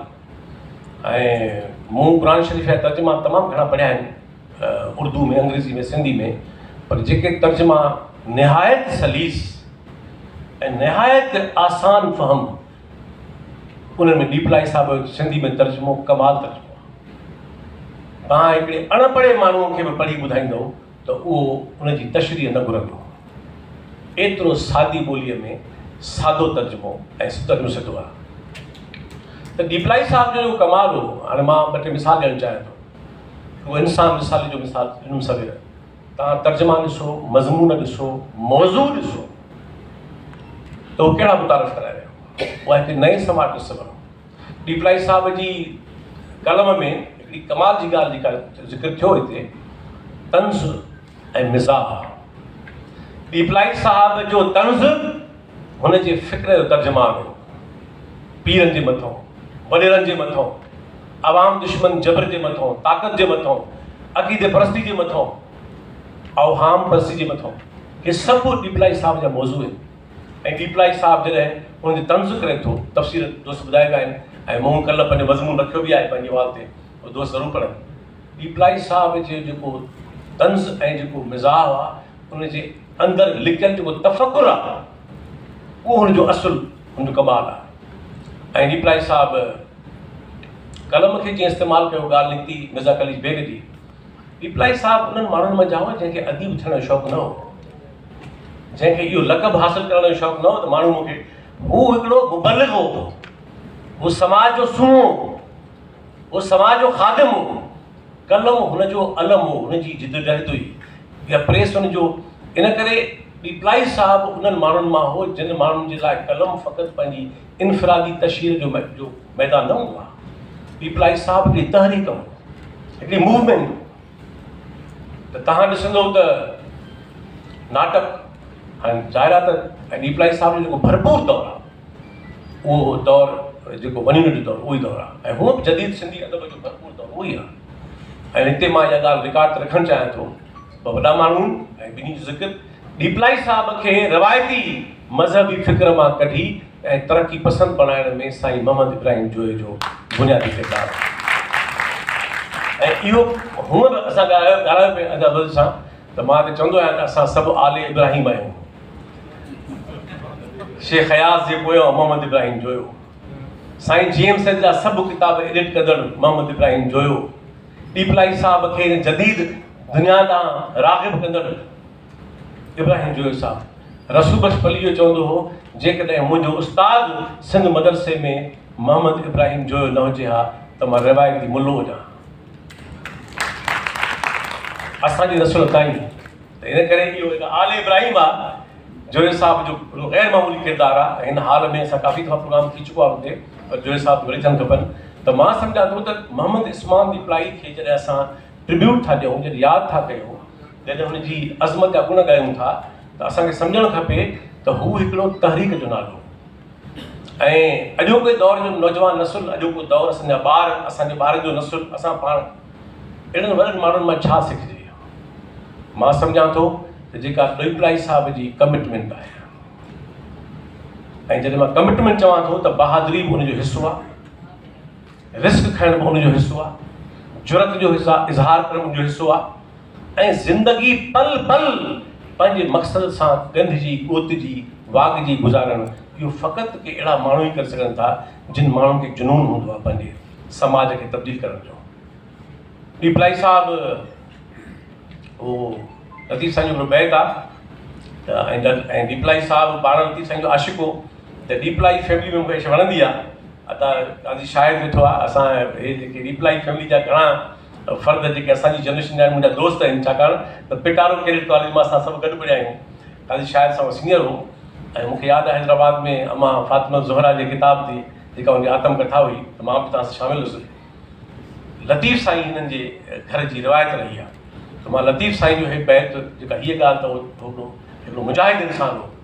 लतीफ़ साईं जो हिकिड़ो बैत आहे, ऐं मां मोहम्मद अली साहिब साईं हिन ॻाल्हि जे बारे में घणा बहस ईंदा त लतीफ़ साईं जो बैत आहे त हीअ ससुई बसि करे छो न थी वई। हे जेके वॾा माण्हू आहिनि, वॾनि माण्हुनि में हिकिड़ी शइ दुनिया में कामन आहे, ॿियूं घणी शयूं कामन आहिनि, पर हिकिड़ी शइ कामन आहे। उहो वॾो साइंटिस्ट हुजे, उहो शाइर हुजे, उहो इनकलाबी हुजे, उहो समाज सुधार हुजे, उहो आर्टिस्ट हुजे। दुनिया जे वॾनि माण्हुनि में हिकिड़ी शइ कामन हूंदी आहे, उन्हनि खे सुख सां वेहणु न ईंदो आहे, बसि करे न वेंदा आहिनि। लतीफ़ साईं जो जवाबु ॾिनो आहे, डिफाइन कयो आहे जो सबबु। लतीफ़ साईं जो बैत आहे त माण्हू पुछंदा त बसि करे छो नथी वेहे, हिनखे आहे छा आहे, हीअ छो नथी बसि करे वेहे। जवाबु ॾिनो अथई, ॿ मिसाल ॾेई, ऐं उहे ई ॿई मिसाल मां ॿीपलाई साहिब डेडिकेट थो कयां। मिसाल छा कयां थी, चए थो जीअं से हरण हुमा। ॿ मिसाल लतीफ़ साईं आहिनि। हे जेको हरण आहे इराक जे इलाइक़े में थींदो आहे, ईरान में थींदो आहे, सेंट्रल एशिया में थींदो आहे, जंहिंजे दुन में खथूरी हूंदी आहे। पोइ उन हरण खे इहा ख़बर न हूंदी आहे त इहा ख़ुशबू किथां थी अचे। पोइ हू उन ख़ुशबूअ जे सहर में मुब्तला थी उन ख़ुशबू जे ॻोल्हा में डोड़ंदो आहे, जुनून में, ऐं तेसि ताईं डोड़ंदो आहे जेसि ताईं ठाहिं जी किरी न पवंदो आहे। ॿियो मिसाल हुमा पखी जो आहे। हुमा पखी पंहिंजे महबूब खे ॻोल्हण जे लाइ आसमान में तेसि ताईं उॾंदो आहे ऐं साई न पटींदो आहे जेसि ताईं फांए थी किरी न पवंदो आहे। लतीफ़ साईं चए थो जीअं से हरण हुमाव सरगर्दान संसार में, जीअं हे ॿई संसार में सरगर्दान आहिनि, जीअं से हरण हुमाव सरगर्दान संसार में हू पख न खोड़े पटीं। हुमा पखी पंहिंजा पख हेठि धरतीअ ते नथो धरे, हू पख न खोड़े पटीं, ही धड़ सिर धरे न साह। ये हरण धड़ सिर धरे न साह, जेकस बिल्कुलु इन्ही वांगुरु, जेकस तिन मुलाव ससुईअ सूर पिराया। सिंध जे तारीख़ में उहे चंद अज़ीम माण्हू जिन जी हयाती सरापा लतीफ़ साईं जो इहो बैत आहे, उन जी तजसीम आहिनि, उनजो मुजस्सम सूरत आहिनि, उन में असांजो डीपलाई साहिबु सरमोर हैसियत रखे थो। मां हिकु ॻाल्हि करे ॻाल्हि ख़तमु थो कयां त डीपलाई साहिब जो ॾाढी सुहिणी ॻाल्हि कई सुहेल सांगी साहिबु। डीपलाई साहिब जा मौज़ू मुर्शिद कूड़ा, डीपलाई साहिब जा मौज़ू कूड़ा पीर, डीपलाई साहिब जा मौज़ू कूड़ा वॾेरा, माण्हुनि खे जबर न कंदड़। डीपलाई साहिब जा मौज़ू सियासी, अदी मिसाल ॾिना कांग्रेस, हुर तहरीक, पंहिंजे दौर जा सभु सियासी मौज़ू, दौर वञूं ॾिठो तफ़सील जे बाद ड्रेक थी वेंदी। डीपलाई साहिबु जिते समाजी मुबल्लिग़ हो, जिते समाज सुधार हो, जिते इंसान साज़ हो, नए समाज जो नक़ीब हो, उते डीपलाई साहिबु दरअसल तव्हां ॾिसंदो त हिकिड़ो पंहिंजे दौर जो हिकिड़ो सियासी दानिश्वर हो। हुनजो कलम उन्हनि मौज़ूअनि ते हलियो आहे। ऐं मां आख़िरी ॻाल्हि इहा ॻाल्हि थो कयां ऐं तजवीज़ थो ॾियां, ऐं इहा तजवीज़ में हिकिड़ो किसो ॿुधायां थो। तजवीज़ मुंहिंजी हो थो ॾियां आहे, साईं मोहम्मद अली डीपलाई साहिब सां दोस्ती हूंदी तमामु घणी गहरी। सो उनखे मां चवंदो हुउसि त डीपलाई साहिब जा किताब शाया कयूं गॾु करे। पोइ नेठि असां इहो तइ कयो त इहो कयूं था 2010-11 जी ॻाल्हि आहे। पोइ डीपलाई साहिबु चयो ठीकु आहे। डीपलाई साहिबु सभु किताब मोहम्मद अली साहिबु डीपलाई साहिब जा मूंखे ऑफिस में ड्रॉप करे वियो, मूंखे ॾेई वियो त हे हाणे मां जमा कमु शुरू थो कयां थिए। ऐं सरदार शाह खे मूं चयो त इहो छपजणु खपनि, त हुन चयो त छपण लाइ असां तयारु वेठा आहियूं, तव्हां कमु कयो असां छपींदासीं। इहो थी वियो। मोहम्मद अली साहिब सां मोहबत ई तालुक़ो दोस्ती ई घणी। हिकिड़ी ॻाल्हि ते असांजे विच में थोरो ख़्यालु फ़र्क़ु थी पियो। मूंखे चई त सभु शाया कयो। हाणे सभु शाया करण जी ज़रूरत कोन्हे। जेको दौरु डीपलाई साहिबु पाण छॾे आयो, जंहिंमां पाण हथु कढी आयो, उनखे वरी ॿीहर बीहारण जी ज़रूरत कहिड़ी आहे? मौजूदी जा मज़मून ॿीहर छो छपियऊं सिंधी समाज खे ॾियण लाइ? इन करे डीपलाई साहिबु जंहिंजे करे डीपलाई साहिबु आहे, जंहिंजे करे डीपलाई साहिब जो सिंध में हेॾो सॼो किरदारु आहे, रोशनी जो मीनार आहे, असांखे चूंड करे उहो सॼो अदब डीपलाई साहिब जो उहो मां पंहिंजी पति जो हुन में कमु कयो। मोहम्मद अली साहिब हिन ॻाल्हि ते इख़्तिलाफ़ु कयो त इहो न सभु शाया थियणु खपे। मुंहिंजो सभु शाया जे कंदव त पोइ मां हुन में शामिलु न हूंदुसि, छाकाणि त हीउ जेको रवायती दौर वारो मवादु आहे उहो शाया करण जी का ज़रूरत न आहे। इख़्तिलाफ़ु जो कोन छपियो। 2 साल अॻ में प्यारो असांजो अॼु ॿुधाईं त बगान ख़ान असांजो दोस्त रफ़ीक असां पिटारो में साॻे दौरे में पढ़िया आहियूं। मुंहिंजो दोस्त आहे, भाउ आहे ऐं हिन ताईं वीचारो दोस्त आहे, प्यारो दोस्त आहे। 2023 में भायां थो त मूंसां रफ़ीक राब्तो कयो ऐं इहा ई ॻाल्हि असां सलाह कई त डीपलाई साहिब जे सॼे मवाद मां चूंड करे असां डीपलाई साहिब जी एंथोलॉजी शाया कयूं। ऐं मां सम्झां थो इहा वक़्त जी अवली ज़रूरत आहे, छाकाणि त असां आख़िरी नसुल हुआसीं जंहिं डीपलाई साहिबु पढ़ियो आहे। हाणे डीपलाई साहिब जा किताब मौजूदु न आहिनि, उनजूं तहरीरूं मौजूदु न आहिनि। नओं नसुल अॼोको दौरु साइबर दुनिया जो दौरु आहे। इन करे असांखे डीपलाई साहिब जे समूरनि तहरीरुनि जे सरमाए मां चूंड करे ऐं हिकिड़ी सिलेक्टेड वर्क्स असांखे शाया करे मां सम्झां थो पोइ उहे 5 वॉल्यूम थियनि, 8 वॉल्यूम थियनि। ऐं किताब नंढड़ा आहिनि, किताबनि जो अंग वॾो आहे। इहे मुंहिंजो ख़्यालु इहो आहे, मूं कमु कयो हिन ते न, त मुंहिंजो ख़्यालु इनखे कंपाइल कबो त इहे टोटल 5-6 वॉल्यूम थींदा। टोटल किताब 5 वॉल्यूम खां मथे कोन थींदा, नंढा किताब आहिनि। ईअं ई मिर्ज़ा कलीज बेग साहिब जा किताब नंढड़ा किताब आहिनि घणे भाङे।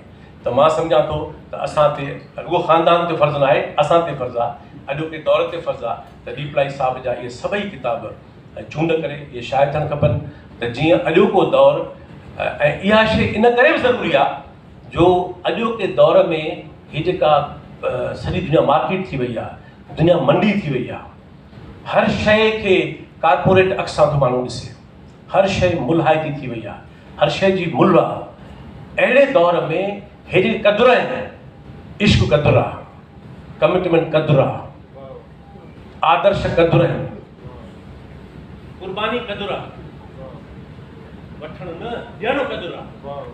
हे जेके ग्रेटेस्ट वर्च्यूज़ आहिनि मां सम्झां थो इहे दुनिया में वरी रहिया आहिनि ऐं अॼोके दौर में डीपलाई साहिब जहिड़नि माण्हुनि खे यादि करण जो मतिलबु इहो थींदो उन्हनि क़दुरनि खे जियारिजे।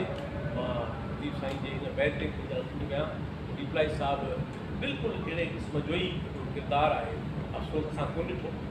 ऐं डीपलाई साहिब जी जेका शख़्सियत आहे उहा बिल्कुलु जेकॾहिं तव्हां रामकली करण जो मतिलबु साईं सुर नकी खणनि पाण नकी खणनि पाण सी नकी साणनि पाण अहिड़ा जिन उॾाण योगीराज चौहान में नूरी ऐं नारी ये सिर्फ कमाल है या सिर्फ डीपलाई साहिब जो वजूद है बड़ी जिन बारी आउं चरी